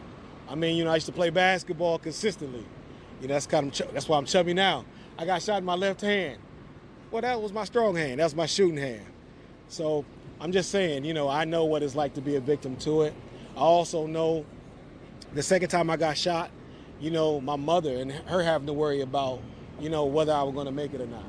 So those are the things that I feel like, it's just an impact to everybody. My neighbors felt a way about it. My siblings felt a way about it, and they all felt fearful because they didn't know why people were shooting at our house, right? Because typically I just went to work, hung out with my girlfriend. I didn't know why they were shooting. And so when I hear stories like this, and I know people online say, oh, that's just a Minneapolis thing. I can guarantee you, people leaving out of a nightclub, they are not doing anything to be shot in that fashion. And I don't care where you're at, Minneapolis, Champlin, or in Coon Rapids. Put the guns down, think sensibly, and then, man, live to see another day. Is there anything else you'd like to see the city or police do to help crack down on gun violence? Obviously, as you mentioned, the 2 mass shootings in a row. If you ask me, I think a couple things they should do. I think that they should think about, on the city level, and this is not a non-police level, I believe that they should think about better ordinances about people carrying guns. I think we got a little too free with people carrying guns. I'm not anti-guns, but we got people who are carrying guns that's not protecting no property. And we got people who are going in the stores and they are buying guns to put them out on the streets. I think that it should be a larger crackdown on those buys. I think it should be a maximum amount of guns you should buy at a certain amount of time. That's what I think. Because typically what happens, and I'm just telling you from my experience when I was young, somebody who's able to buy, they walk in, they buy, they sell for drugs, they say it's stolen, and they can do that 30 times. Won't nobody say anything. Meanwhile, the kids in the ghettos are shooting each other and killing each other, and the buyer the entire time isn't getting any time. So if you want to stop it, you got to stop the person that's able to legally purchase it and then resell it. Another thing that they can do, they can also require that gun buyers purchase insurance for their guns. Anything happens with the guns, it should be the responsibility should fall on the gun owner. If you lose your gun or your gun is stolen, you still should be responsible for that gun. It is a weapon of mass destruction. Anyone's life could be taken with that gun. We have to get insurance for cars. Why not insurance for guns? What do you know, if anything, about the investigation into this specific shooting that impacted Devin? And is the NAACP involved in any way? No, I'll answer that as aunt and also as co-chair of the women in NAACP. They are not involved or have any information specifically pertaining to the injuries of Devin White or any information pertaining to the shooting at Rain nightclub. However, the NAACP, as the oldest civil rights organization in America, continues to advocate for communities across the United States. All right, you've been listening to a press conference happening outside of HCMC with the family of a victim in a mass shooting that occurred outside Rain nightclub last weekend in Uptown. Following that shooting that injured 9 people, Minneapolis police did increase police presence down there. They also limited traffic in the area on main roads like Hennepin Avenue and Lake Street to promote public safety on the weekends and late nights.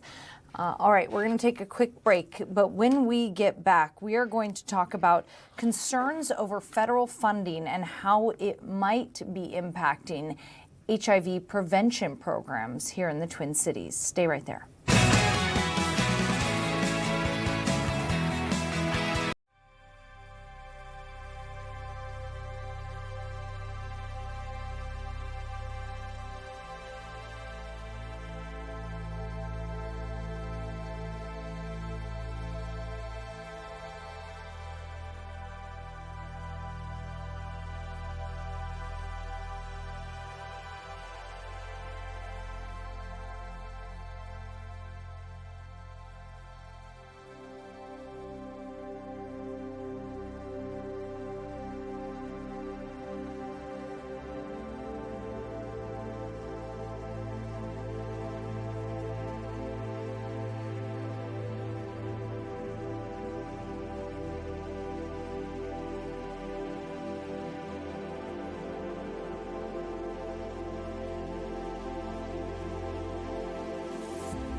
Welcome back. Federal funding changes are putting some HIV prevention programs in Minneapolis at risk, raising concerns about access to testing, outreach, and other services that help prevent the spread of HIV. Joining us now is Joe Franco with the Aliveness Project. Joe, thanks for coming on the show. Thank you so much for having me. So, Joe, what's at risk here? What are you worried is going to happen? Yeah, with the loss of these funds at community-based organizations like the Aliveness Project, people are going to acquire HIV that don't have to. For the first time in 45 years, the end of this epidemic is within reach. And right now we're just being dragged backwards. So the funds will be now reallocated to local health departments. So the money will be going to state and local health departments. Is there any way that you can work with MDH to make sure that while they get the money, that they funnel it to you so that you can keep these programs open? I mean, that would be the best case scenario, but I don't know that MDH has a mechanism to just hand money to a community-based organization. I believe they have to put out a competitive bid for the monies. So we have had a great relationship with MDH. They have always supported Aliveness. They're going to do with the money what they do with the money. I would just like to say that the community is going to be affected by the loss of these funds at community-based organizations like Aliveness and Indigenous Peoples Task Force. And I think that's the most concerning part about the loss of these funds, is it affects the community and folks are going to get HIV because of, the rollback of resources.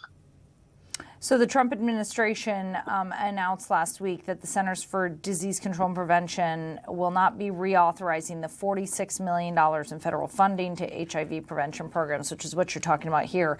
The funding supports 96 community-based organizations across the country, including your group and the other one that you mentioned here in the Twin Cities. Who will be most affected by this loss of funds?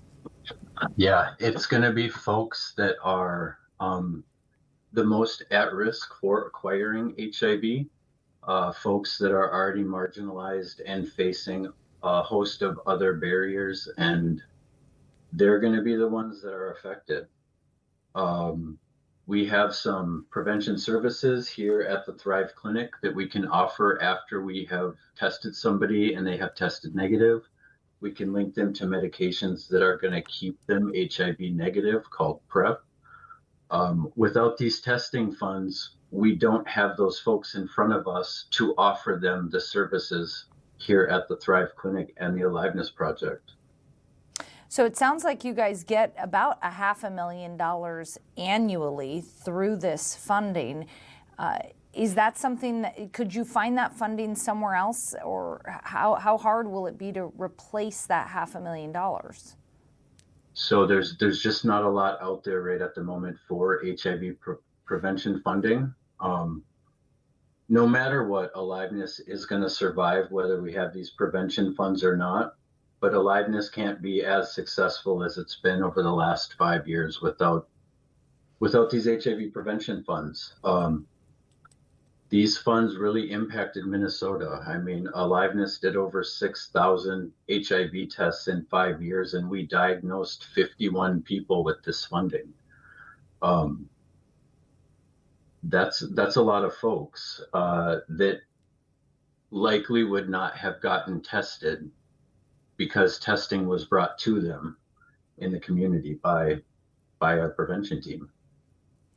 You know, I think a lot of people have seen all the positive news around HIV and AIDS.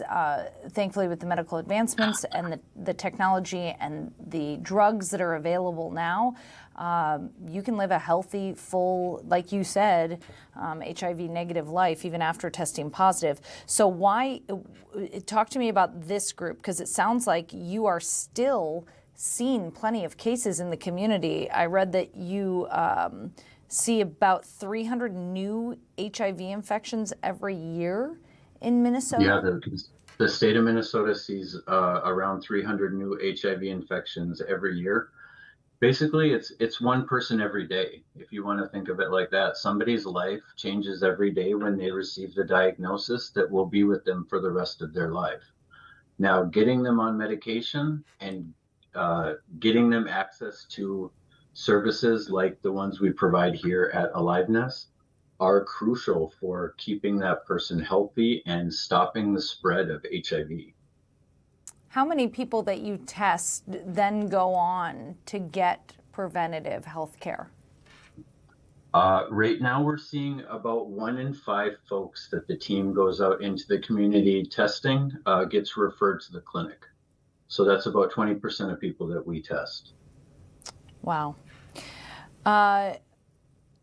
Where will this money come from? I mean, if it drops completely, if MDH is unable to funnel that money to you for this program, what happens to the program?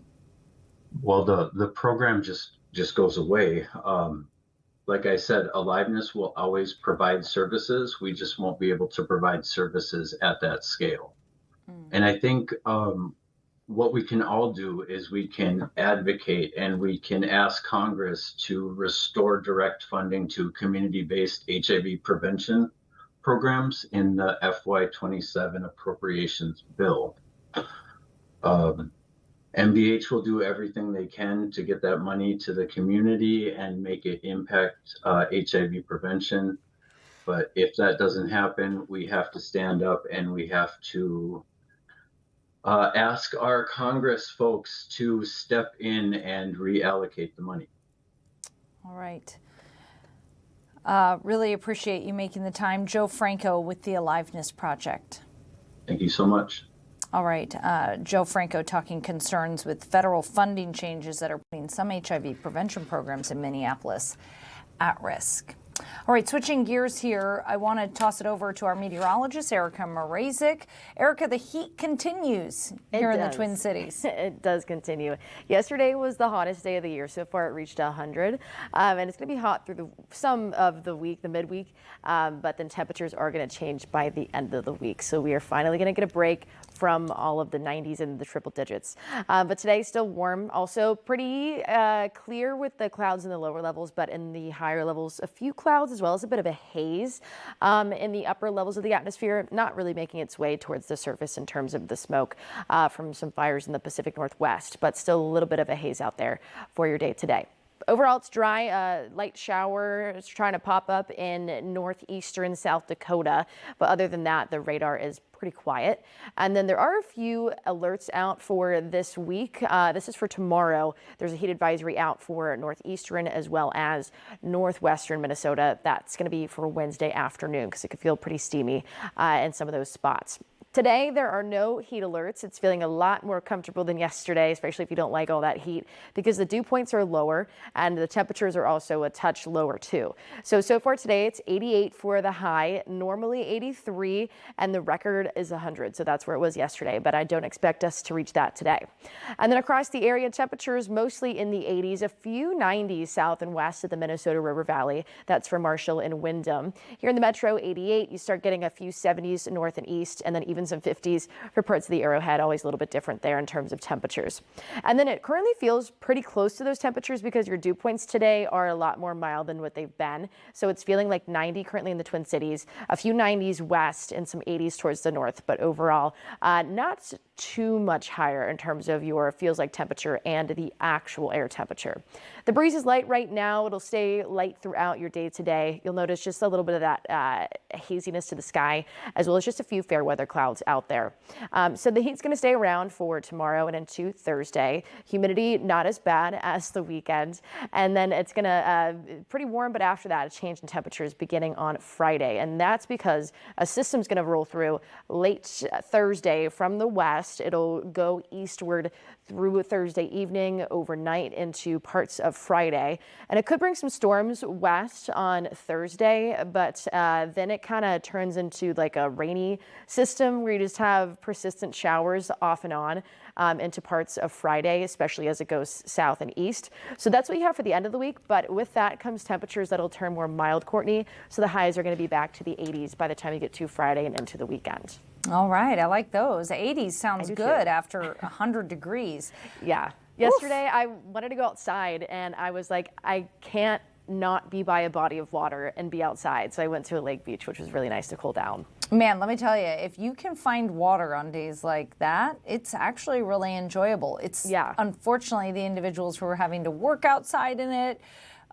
My son had football camp. Oh my and gosh. They were outside for 3 hours. These little kids, I mean, oof. I'm surprised they wouldn't reschedule that.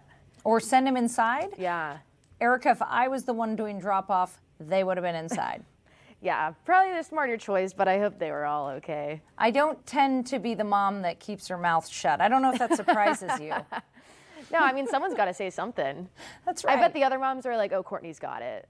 Courtney's got That her generally is how it goes, Erica, actually. They're like, you go, you go. Yeah. All right, Erica Mrazek, thanks so much. Thank you. And we hope everybody stays cool out there as we continue to battle this heat. All right, we're going to take a quick break. We'll be back after a short break.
Welcome back. Well, hopefully you've heard of the Minnesota Vixens. I just learned about them recently. They're a women's football team, and they just went to Canton, Ohio this past weekend and won their very first national championship. They beat the Pittsburgh Passion 42-14, and I'm so happy to have one of the players. Taylor Fox is the team's captain and center. Taylor, thanks for joining the show. Yeah, thank you so much for having me. First of all, congratulations on your big win. It looks like you didn't leave anything on the table, 42-14. Man, oh man, you really beat those Pittsburgh Passion gals up. Yeah, we sure did. We are a team that prides ourselves on coming really prepared for our games, doing our homework, making sure we know exactly what we're walking into, what we may face, and I think we executed that pretty perfectly. Obviously, there's some mistakes here and there, but overall, very, very happy with what we were able to put on the field. Okay, so talk to me about how you got here. I mean, you know, this is the first championship game, but the Vixens have been playing for several years now.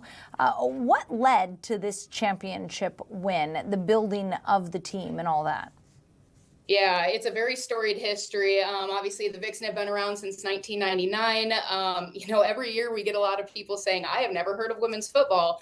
And that's becoming less and less. I've been with the team 8 years, and there have been a lot of absolute trailblazers before us.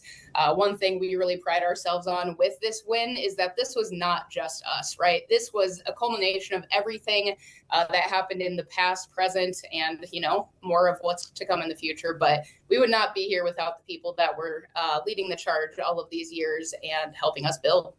Taylor, how did you get involved in women's flag football?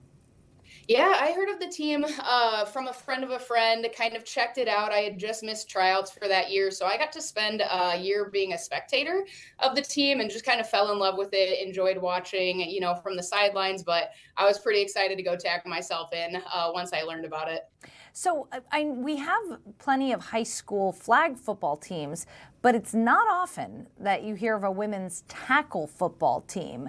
So what is the feeder program to the Vixens? I'm just curious how people get into this, especially when there's not, high school tackle teams. Yeah, absolutely. And that's a big part of what we're kind of working to build, right?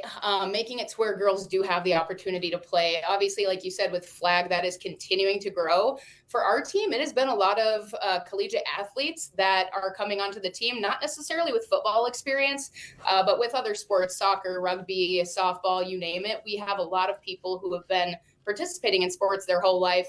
Maybe football's new to them, but being an athlete is not. So it's a very strong thing for us that we have people come in who are very athletic and willing to learn, and our coaches put a lot of effort into getting us ready. I know that you guys don't have a ton of funding, so how do you support yourself throughout the season? Yeah, it's tough. We are a pay-to-play type of league, so we pay player fees every single year. We mostly are responsible for our travel. We do have sponsors that come on to help us out, so that's been kind of growing over the last several years, which is helping to fund things like hotels when we have to fly to our games. But yeah, otherwise it's really kind of on the players and just any fundraising efforts that we have throughout the season. That's got to limit access for a lot of people. It absolutely does. And I mean, there are some of us on the team, obviously, who are very lucky in our situations, but not everybody is, right? So we really do pride ourselves on being a family, and we look out for each other, right? Every time we have a travel game where maybe you have to get there on an airplane, we're going to make sure as many of our team get there as possible. And it's something really special about this team. What do you want people to know about women's tackle football? Because this interview might be the first time they're ever hearing about it. Yeah. I would say what I want you to know is just give us a chance, right? A lot of people, and especially you go on social media and you see all kinds of crazy stuff. We didn't grow up playing this sport. We are here purely because we love it. We are not here because we're getting rich playing it. We are literally here because we love what we're doing and we have such a passion. Try to find me something with more passion for the game than that, right? We're spending thousands of dollars every single year that we're participating in this sport. So just come out, give us a chance. Are we the NFL? No, of course we're not. We weren't playing since we were 5, but we're still putting a really great product on the field, and it's going to continue to get better and better. Why do you think the sport has been so closed off to women? We see it's so popular among boys, and then of course, like you mentioned, the NFL is a multi-million-dollar, maybe even billion-dollar franchise. Why has the sport been so closed off to women historically? Yeah, my opinion on that is really just perception, right? People view it as a masculine game. It's masculine to play football, and people get uncomfortable when they see women doing things they perceive to be masculine. But the reality is women can lift weights, women can play sports, women are aggressive. Ask any of my teammates, they'll show you. It's just a stigma, right? And we are working to break that down and really just be the role models that we wish we had growing up. Same rules as men's tackle football? Do you guys play by the same rules, or is it different? Yeah, we play by NCAA college rules, but aside from that, we have a slightly smaller football. Otherwise, it is the exact same rules, full tackle, full everything. Wow, absolutely incredible. And if we want to catch a game, I know that the season is now over with you guys winning the national championship, but if next season people want to catch a game, can they find you? Where can they find out more information, buy tickets and all that? Yeah, absolutely. mnvixen.com is going to be the best resource to get information about our upcoming season. We're very active on Instagram, Facebook, any social media platform. You will see links to our website or to buy tickets. Our season runs late April through late July. So yeah, you can absolutely catch us there. You will find plenty online. Wow, absolutely incredible. Congratulations on your win against the Pittsburgh Passion this past weekend. Thank you so much. Really appreciate it. Taylor Fox, the Vixen team captain and center, talking about their championship win there in Canton, Ohio this past weekend. Pretty cool. Women's tackle football here in Minnesota. All right, we're going to take a quick break. We'll be back after this.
Thanks for joining us. Well, as you know, domestic violence is a big topic, an important topic to tackle, and the Live It List Foundation is dealing with it every day, helping survivors get through. And they're having a charity golf tournament happening on August 11th, Tuesday. And here to preview it is Nicole Mindorf. Nicole comes in all the time to talk to us about financial things, but today you're talking about your foundation, the Live It List. So how did you get involved in this foundation? Well, back in 2010 was the first time that the 911 phone call went through for me. And I had to realize and acknowledge that I was a victim of domestic violence. And I had done a radio show for 5 years. I had written one book. And so from the outside, my life looked perfect, but I was completely miserable. Not a single thing in my life, from where I lived or the things that I owned, let alone even my career. I never planned on being a financial advisor. None of it had I picked out. And so I sat down one night, and mind you, the kids were little. I had 2 kids under the age of 2. And so I got them to bed one night, and I'm like, how did I get here? And how do I get out of here? So I rewrote my bucket list. And I'm like, I'm just going to do one thing a month for a year, because that'll be a distractor for me in going through a divorce. Well, I hopped on a plane to fly to Vegas to drive a race car. That was one of the things on my list. And on the plane ride there, the man next to me, he was talking to me the whole time and wouldn't stop talking. He's like, well, where are you going to gamble? I'm like, I'm a financial advisor. I gamble with people's money every single day. I don't need to go to Vegas to do this. I'm like, no, I just rewrote my bucket list. I'm doing one thing a month for a year. He's like, oh my gosh. He's like, is it cancer? He's like, what's going on? So on that plane ride, I'm like, I can't do this. Like, I cannot tell people I'm doing something on my bucket list because they think negative things. And my world was so negative. So I just started calling it the Live It List. Wow. Well, now fast forward, we take people on Live It List trips. We take nominees. So October of every year, we accept nominations. Generally, we pick 2 women that we help throughout the whole year. So when the police came to my home back in 2010, they handed me a card to a domestic violence shelter, and I made a phone call, but I made so many mistakes that that still affect me to this day and affect my kids to this day. So I said, okay, when I get out of this and when I'm thriving, I want to help other women and men not just survive and become survivors, but I want them to thrive. So all the money that we raise at our events goes to help women for a whole year. So if they need therapists, taxes, at the end of the year, we take them to the Mall America with a shopping spree with $1,000 with a stylist. We find a salon that gives them a new haircut, a makeover. Throughout the whole year, I'm giving them financial help. So the whole concept is to have this support system for these people for a whole year to not just get them so that they're surviving, that they're thriving in life. Wow. Yeah. Your story I have the chills. Yeah, your story is Yeah. incredible. What do you hope other individuals who might be going through what you went through learn from your story? That anyone can do anything. Like, I don't like the word manifest, but like, I really feel like I have now manifested like the perfect life for me. And if I can share that story and give resources and help other people to manifest the life of their dreams. And it doesn't have to be domestic violence. There's trauma of any capacity that we go through. I mean, the simplest thing is a car accident. You know, everyone goes through trauma. And everyone has mistakes and things that happen. So how do you deal with those mistakes? How do you deal with those difficult things? And for me, the Live It List was something that was positive, was a distractor, but it also boosted my confidence. Mm-hmm. And I was like, okay, if I can go swim with sharks, if I can rappel down the Ecolab building in St. Paul, like, I can do this. And it just gave me that extra confidence boost that I needed. And I still continue to do one thing a month. And that's why golf, like, I was super intimidated to golf. And I now this year, I'm doing 4 golf tournaments. And what I've noticed at these golf tournaments is that there are not very many women. Nope. And so that's why we're changing it up, and we're doing one because we really want to get men and women out there golfing, boosting their confidence, really having a great experience, and raising some money for a great cause. Yeah, and learning about a great cause. I think what's cool about your story is you said you never thought that you would be a victim of domestic violence. You're not maybe the stereotypical victim of domestic violence. Do you think that empowers women to say, oh, maybe I am in a violent relationship. Maybe I am and I didn't even know. Right. 1 in 6 women are in a domestic abusive situation, and 1 in 9 men are. And very few people talk about it. And that's where there's an amazing organization, Maria's Voice. There was a woman that was murdered a number of years ago up in Maple Grove. And their whole focus is education. Like, you kind of now know what to look for when someone's going through a heart attack or choking, or like how to respond. And their whole focus is to educate the public, like, how can you help someone that's in a domestic abusive situation? Because people think, for me, I was on radio and TV. Like, I didn't show up with a black and blue eye. It's like that. And that's what I always, one of the reasons and how I rationalize things, because it's like, oh, it's not that bad. And we make concessions, and we, make.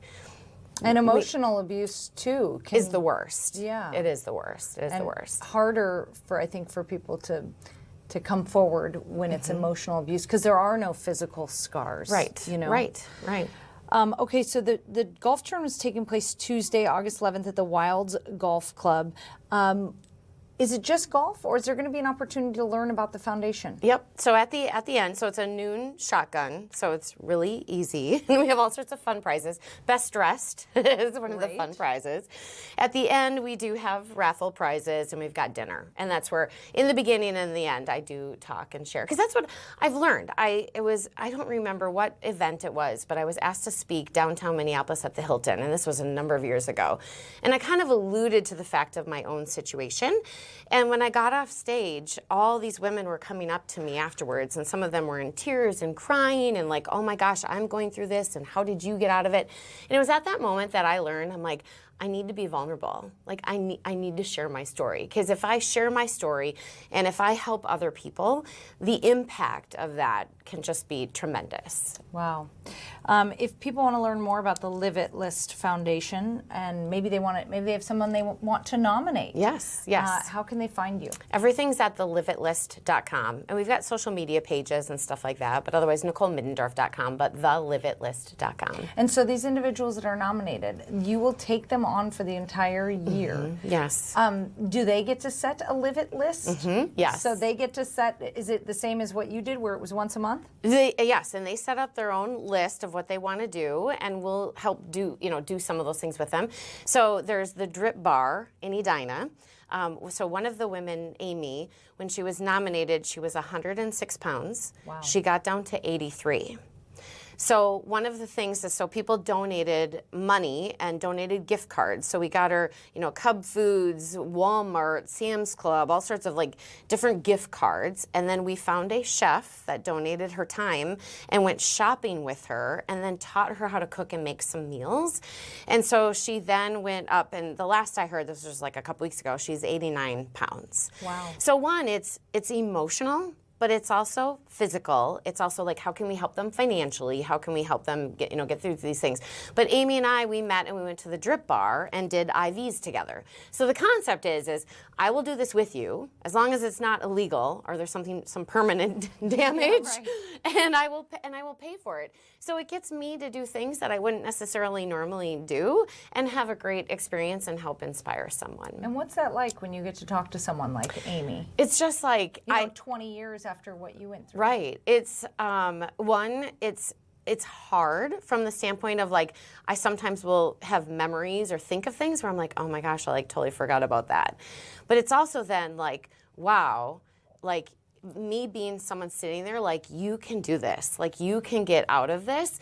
And it's also too this compassion and this relatableness to someone that you can't compare. Yeah, I think a lot of times victims can just look at you and where you've come, and that alone inspires them. Right. But it also heals a part of you and your trauma. It does. By being able to give back. Yeah. Okay, the Live It List Foundation Golf Tournament happening on Tuesday, August 11th at the Wilds Golf Club in Prior Lake. You can visit their website in order to register.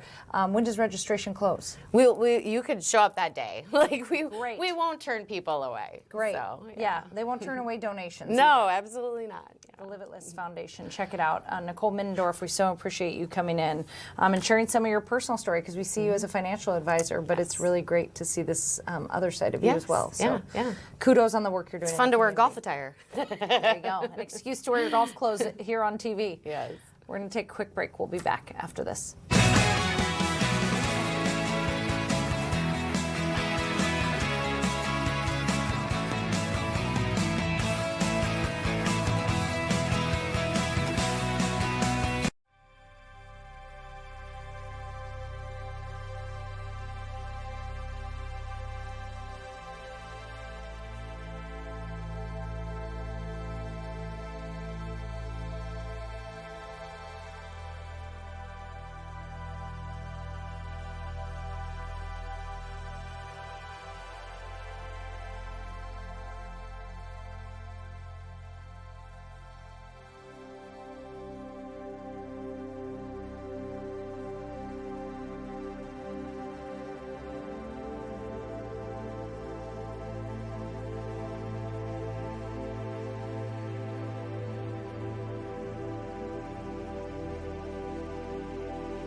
welcome back. Thanks for joining us on this hump day. Happy Wednesday, everybody. We're halfway through the week. This is the portion of the show. We're not? You just said Tuesday. We're not. It's Tuesday? It's Tuesday. Oh, Lord. I know. Get me out of here. I know. I've definitely said it's Wednesday multiple times. No, here I already think today. I would have. Maybe I wouldn't have. I have not been on No, fire I'm today. pretty certain I called it Wednesday a couple times, well, Grace. nope. It's in fact Tuesday. Unfortunately, everybody. I know. I'm trying to will us halfway through I know. the week. This has been the week of all weeks. I don't know why. I'm happy to It's be hot here. outside. It's hot outside. It's hot outside, and we want to be at the pool. Yes, this is true. And drinking a margarita. Yeah. So this is the portion of the show where we take a look at things that are trending on the internet in a segment we like to call, Wait, what's happening? How come you never put that on the screen I'm anymore? trying to find it. It's not Put just me me. on blast, Courtney. It's not I'm just trying to put the I'm trying to get the graphic up, but I just sometimes today there. It's not There's just the precious graphic that I was searching for. Well, we used to have a big graphic on the bottom that said, "Wait, I know. what's happening?" I'm not going I to know. call it "Wait, what's happening" if we don't have graphics. all right. Tomorrow, I promise you, when it's actually Wednesday, we'll put up a Wait, What's Happening. All right, It take got it up with deleted. executive producer Paul Milgate. Exactly. Well, in Disneyland, a cast member was filmed jumping into the Rivers of America attraction Thursday in Anaheim. Video shared on social media shows the employee swimming in the artificial waterway before climbing back onto the shore. Witnesses claim that he discarded his keys and radio, thank goodness, before entering the water. The reason for the incident was not immediately clear, and Disneyland had not released a public comment at the time of this video being released. I know why he did it, Grace. Yeah. It's hot out. It's hot. The water looks nice. It does look like a lovely place to swim. They're in Yeah. California, so there's no alligators. I wouldn't do this in Florida. I No. would just think that the place was full of alligators. Yeah. But I think he was hot. He needed to cool off. And honestly, he probably isn't getting paid enough. He knew he was going to get fired for this, and he did it anyway. The I mean, end. that's a way to end the job. That's a way to go out strong. I mean, that's when you let the intrusive thoughts win. That's what Truly we saw in that video. I actually, I'm like, I gotta Google it now. Did the employee get fired? I don't know. Well, I am unsure. But like, okay, you've been to Disney World and Disneyland, right? An official firing has not been Oh, confirmed. okay. I would just like to say so. No way that this person was not fired. There's not a chance. Not a chance. The I mean, person people no at Disney longer World works get for fired Disneyland. for having, like I've heard stories of where you have to have your hair cut a certain way and everything. So Yeah. I think jumping into the water of an attraction probably is a fireable offense. Absolutely. I don't know. Do you know we were at Disneyland one time? And my sister this was in California Adventure where this happened. My sister took her shoes off in the ride, and it was the river rafting ride, and they won't let you take your shoes off. But she did not want to get her shoes wet, Yeah. so as soon as she got in, even though they say on the announcer, "Don't take your shoes off," she got in, took her shoes off. They stopped the ride and came over the loudspeakers and say, "You need to put your shoes on." She refused. Because she's like, they're not talking to me. She refused. My mom finally made her put her shoes on, and the ride continued. But she got a talking to when we got back to the start of the ride, and they told her that if she does, that she was going to get kicked out if she pulled anything. Swear to God. Wow. She was going to get kicked out of the park for taking her shoes off on the raft ride. Well, don't take your shoes off at Disney World, people. No, don't they're take your very- or they wear will some kick you waterproof out. shoes. They will kick you out. Oh my gosh. Okay, a post-game fireworks display at a minor league baseball park in Richmond, Virginia went haywire last Thursday, sending sparks and smoke into the stands. Can't wait to see this one. Yeah, we've got audio on it, so I'm gonna go ahead and play it.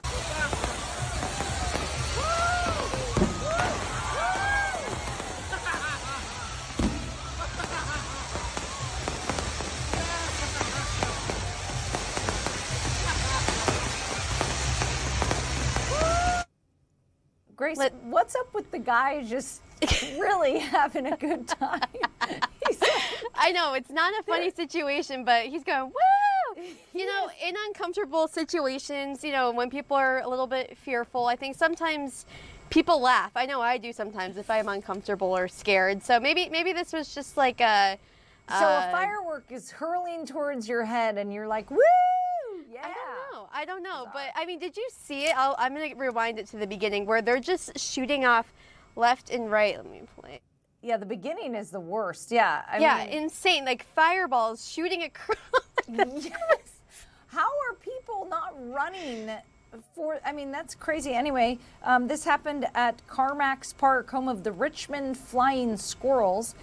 The Flying Squirrels released a statement saying that they were working with the fireworks vendor and the Richmond Fire Marshal's office to investigate the malfunction. The team said all post-game fireworks shows would be ignited off-site for the foreseeable future. I mean, all right. This happened. We shared a video like this just a few weeks ago. I know. Also, well, no, that was in LA. Yeah. In LA, after a MLS soccer game, same thing happened. Fireworks into the stands. Why is anyone letting off fireworks in the middle of the field at this point? I don't know. We need to learn from our mistakes. We cannot let history repeat itself. Yes. And that's all I have to say. I mean, situations like this is what's going to lead to us not having fireworks anymore. We're just going to have drone shows. Drone shows are so lame compared to fireworks shows. People need to start behaving. These fireworks companies need to get their act together because I don't want to go to a game and see a drone show. They're lame. Lame. There you go. Courtney Godfrey goes on the record. All right. That's right. In other news today, this is funny as well. Due to the extreme heat, some trash caught on fire in Apple Valley today. It happened today. One of the garbage trucks discovered that its load was a little too hot to handle. Started to actually catch fire, so the driver dumped the load on the street to prevent the fire from spreading to the truck. Obviously, they don't want the fire to impact the mechanical parts of the truck, so they had to dump the trash out since it was catching fire. The Apple Valley Fire Department quickly arrived to extinguish what they call an impromptu neighborhood bonfire, while the officers established a safety perimeter. But they just want to remind people that, that your garbage, you don't want to dispose of charcoal ashes or anything that may still be hot. So make sure it's completely cool before tossing in the trash. It is, listen, it's hot. It is hot out there, Grace. It's hot. I'm not totally surprised, but I want to know what exactly caught fire. I was curious too, and Kara and I were just saying, can you imagine what that street smelled like? Can you? Oh. In this heat? Oh no! I mean, I don't even want to. Have you ever been to New York City in the summer? Yes. Yep. It is a lovely smell. It's a lot, but yeah. I love summers in New York City. It's such a fun time of year there, but there is a distinct. It's stanky. It is so smelly. Yeah. It is so smelly. Yeah. I mean, I don't know. I'm reading the Facebook page and it doesn't say anything, but yeah, like it's just a good reminder: charcoal ashes or anything that's still hot. But I mean, they're making light of this. Like they're kind of having a good time with this story. But if I lived on that street, I would not be laughing. I would not be laughing. That's what I was like. Whoever lives on this street, Nope. I would be on the phone to everyone in that city, being like, "Get this trash out of my street." Seriously. Yeah, I'm wondering if somebody like threw away a sparkler or something. Maybe, or like those batteries can catch on fire sometimes. The lithium batteries. So, yeah. All right. Well, everyone, take care of their trash. I don't want to see any more turned over trash in the streets. Like, I actually please. had to throw away an old candle the other day. So like there was still a wick. Right. And I thought, I'm like, this seems silly, but it's really hot out. I'm just going to run this under some cold water before I throw it away. Good idea. Put it in the freezer. I felt silly doing it, but now I feel smart. There you go. You prevented, your garbage being dumped out in the street. Man, where I live, that would not be welcome, let me tell you. Okay, speaking of the hot weather, Erica Mrazek joins us now. Erica, hot enough to catch trash on fire, apparently. Yeah, apparently. That's pretty crazy. Today, not as hot as yesterday. Overall, it's also pretty quiet here. Just some upper level clouds, fair weather clouds, and a bit of a haze in the upper levels of the atmosphere. And then on this loop of the past 6 hours, the only precipitation is way out towards the west in northeastern South Dakota, just one little cell there. But everywhere else is dry and quiet right now for your midday afternoon on your Tuesday. For alerts for the midweek, there is a heat advisory tomorrow, northeast Minnesota and northwest Minnesota, because it feels like temperatures there are going to get pretty toasty for tomorrow. Today, more mild than your Monday. Yesterday, it reached 100 degrees, hottest day of the year. Today, so far, 88 for your high temperature, typically 83, so above average by just a few degrees, not near the records. But if the record yesterday was the record today, we would have tied it at 100. But across the area right now, it's mostly 80s, some 70s up north and east, even 50s for Grand Marais. And then way south and west around Marshall and Windham, that's where you have some 90s. And temperatures feel for most close to the air temperature for places eastward, but those in the western part of the state, just a little bit higher dew points. So it feels like the mid 90s for Wilmer, Morris, Marshall at 96. Feels like 90 here in the Twin Cities, and it feels like the 80s up north with 70s to the 50s over in the Arrowhead. So way more mild today compared to yesterday heat-wise. The breeze is light. It'll stay light throughout the afternoon, and it's going to stay hot for your midweek. So expect more highs in the 90s for tomorrow, also Thursday. But then by Thursday, I'm tracking a system that's going to move in first towards areas in the west, then towards the east. And Thursday evening could bring perhaps some showers, some storms with that. And then into Friday, that turns into more of a rainy system where you get some on and off rain showers throughout parts of the day. That'll exit towards the south and the east later Friday. And then after that, it'll bring high temperatures in the 80s. So that system's going to eventually cool things off and temperatures will be back closer to average. And for the weekend, also Courtney, highs could be in the 80s as well. So turning a lot more mild for your first few days of August. We badly need that rain, Erica. We are super dry in much of the state still. Yeah, it could definitely be used. Yeah. All right. Thanks so much, Erica. Thanks. All right. We're going to take a quick break, but we'll be back after this.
Well, here in Minnesota, we were just a few days away from a prediction market ban when a federal judge implemented a preliminary injunction putting that ban on hold. I talked to senior news analyst for Covers.com, Ryan Butler, earlier.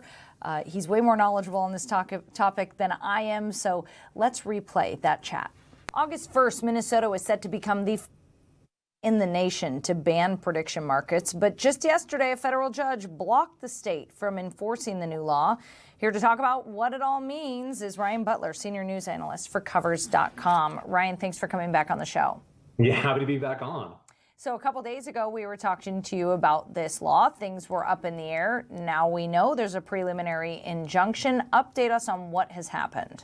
Yeah, so the biggest thing that I would say for viewers right now to be aware of is that prediction markets will be allowed to continue operations as normal going forward. So if you have a Kalshi Poly Market, any of these prediction market apps, they're going to continue to work through what might have been a state law that would have banned these from happening, from operating in Minnesota beginning on Saturday, August 1st. So what happened was a Minnesota District Court judge ruled in favor of the prediction markets that had sued to stop this bill within 24 hours after it was signed into law in May. They sided with it, and for a couple of reasons. One of the big ones was that she determined that long term, that the ruling, a future appellate judge, maybe even the Supreme Court, may rule in the prediction market's favor. And the second big factor was they thought there would be irreparable harm caused by this shutdown as we're awaiting further clarification from appellate's courts. So a lot of things moving on with it. But again, I cannot stress enough that for the viewers, if you are a user, you'll be allowed to continue using these platforms in Minnesota for the foreseeable future. Okay, so you'll be able to continue using these until this lawsuit is wrapped up. Is that what I'm hearing? Which, again, could be years from now, honestly, until we get the Supreme Court. So it's at minimum going to take months before we have further appeals. This is, again, a legal term, preliminary injunction. This was Kalshi and Poly Market's way of stopping this law from coming into effect as we have more time to try to digest it, look through it. And as everyone knows with the court system, it is never a quick process. So, I mean, we're looking the quickest turnaround would be months from now, and we're potentially looking at years from now if the court ruling is paused, or if there's other injunctions, if there's other motions, if there's any of the other legal maneuvers that could go on. This could be a years-long battle. So again, for now, what you have to look at is that you will be able to continue using these platforms. Again, the best way to put it is for the foreseeable future. Well, I'm curious then, and I don't know if you have these stats yet, but if you saw a spike in signups or trading volume once this news broke that the ban will not be going into place.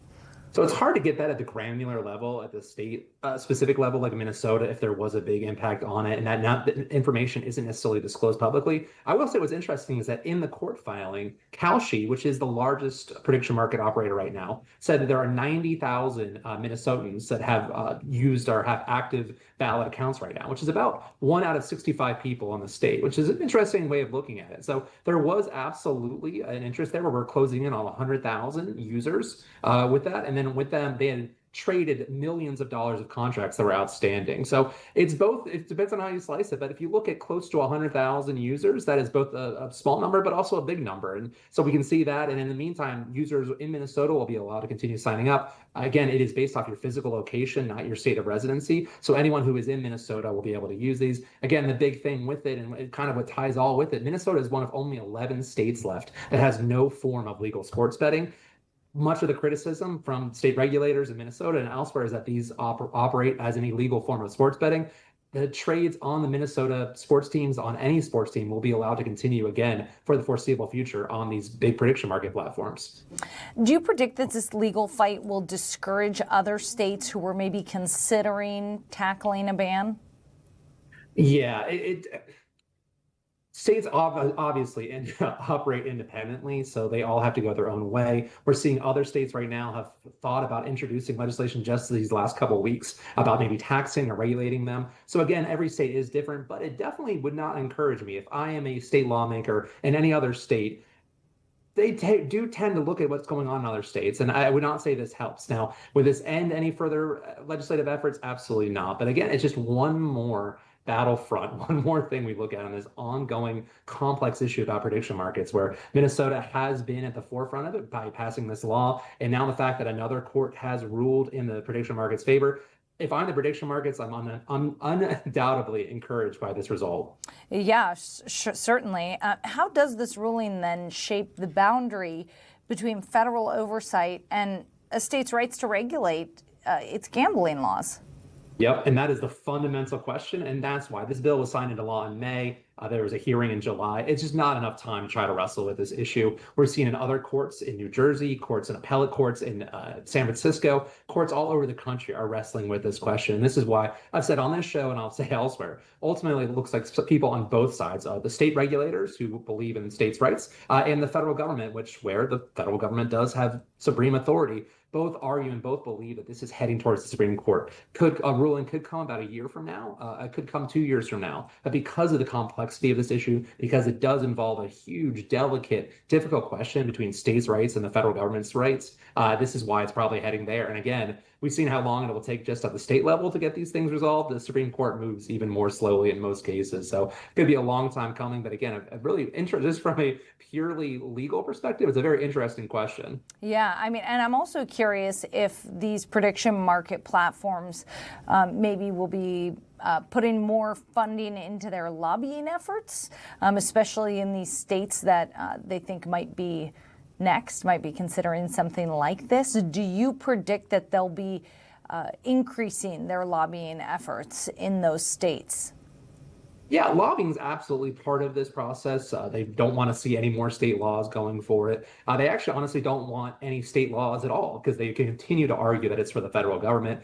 If I was the prediction markets, any lobbying dollars for his lawmakers would probably go to the Congress for maybe a favorable law there, but it seems unlikely that Congress is going to act, even though Congress has introduced several pieces of legislation that could impact prediction markets. Really, all efforts right now are going into the courts. So this is ultimately going to be the deciding factor, even if all 50 states pass laws regulating, banning, taxing, whatever they want to do with prediction markets. And even if Congress, even less unlikely, passed a law that in some way regulated them, it would still go to the Supreme Court. And so that's where I think all attention needs to be focused on. Minnesota's was a very interesting test case. It was a sign of kind of the idea of states' rights versus the federal government, like we talked about. Right now, it is a small victory for the prediction markets, but it's still just part of a very large battle that ultimately we think is going to have to be determined by the Supreme Court. Can't users get around the ban even if it did go into a place? Can't they get around it by using a VPN? So yes, technically that would be illegal. That would be in violation if that had gone into effect. We've seen this in Nevada where it wasn't a ban, but a court there has ruled in favor of Nevada regulators, saying that cow, sheep, poly market have to cease operations. We call it geofencing technology, which is used actually by sports books, used by a lot of companies. It's used on your phone. It's really a fascinating technology that looks and can track all this very accurately. So that would have gone into effect. If you were to use a VPN, that would be against the law. And I would absolutely not have recommended that for anyone to try to do. All right. Very interesting. Ryan Butler, Senior News Analyst for Covers.com. Thanks for coming back on the show. All right, we are going to take a quick break here, and when we come back, we'll round out the show. Stay with us.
throughout the afternoon, we've been bringing you the latest on cleanup that continues in east central Wisconsin after an EF3 tornado hit the ground there. The community is rallying together to help those who lost everything. You can see the damage is widespread there. Now, homes, businesses, critical infrastructure, it's all been damaged, mostly in Appleton and Menasha. More than 30,000 customers were out of power. At its peak, by last check, there were still more than 10,000 at least who were without power. But amazingly, officials say there are no reports of fatalities and no missing person reports. They credit that to the fact that this tornado hit during the lunch hour, so people were at work and could hear the sirens and could get to safety quickly. But there is a boil water advisory and a state of emergency declaration there right now in Winnebago County, as cleanup is going to take weeks, if not months. Just horrible what we're seeing there, and we'll continue to bring you stories out of that community as the week goes on. In other news, Grace Henry, this was an interesting one. So TSA agents in Alabama found cannons in a passenger's checked luggage. That was quite the surprise for the TSA agents. So the cannonballs were allegedly stolen from a Civil War era fort.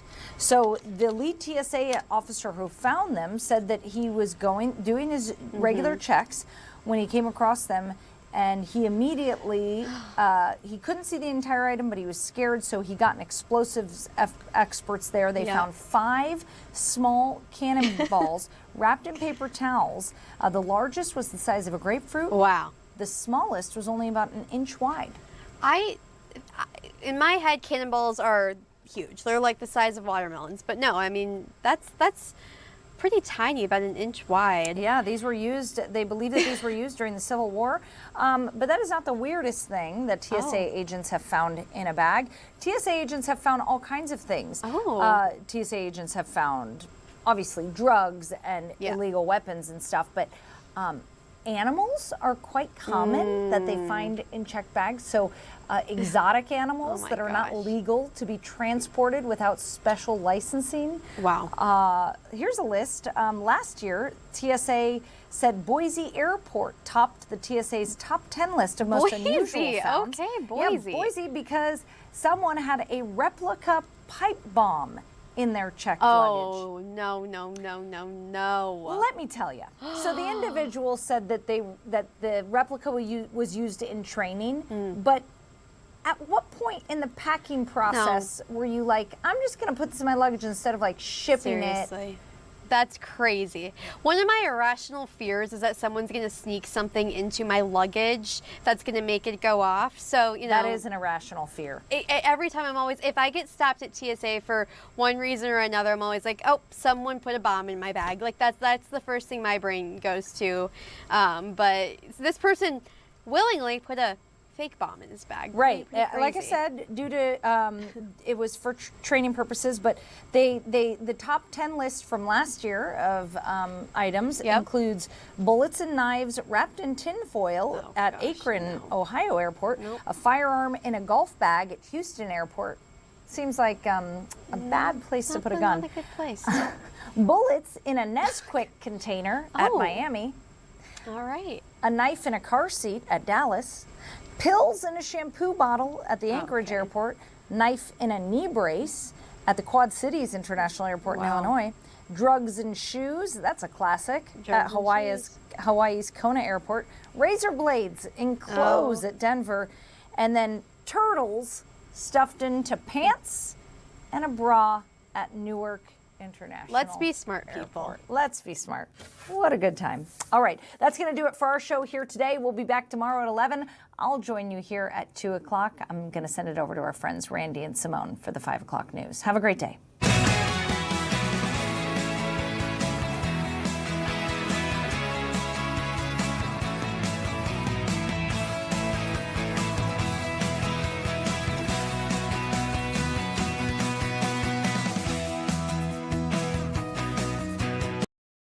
This is Fox 9 News at 5. Thanks so much for joining us here on Fox 9 News at 5. I'm Simone Woolridge. And I'm Randy Meyer. We have a lot of news and headlines to get to. Controversy continuing surrounding a Minneapolis public housing complex with community leaders and Heritage Park residents demanding some help and accountability.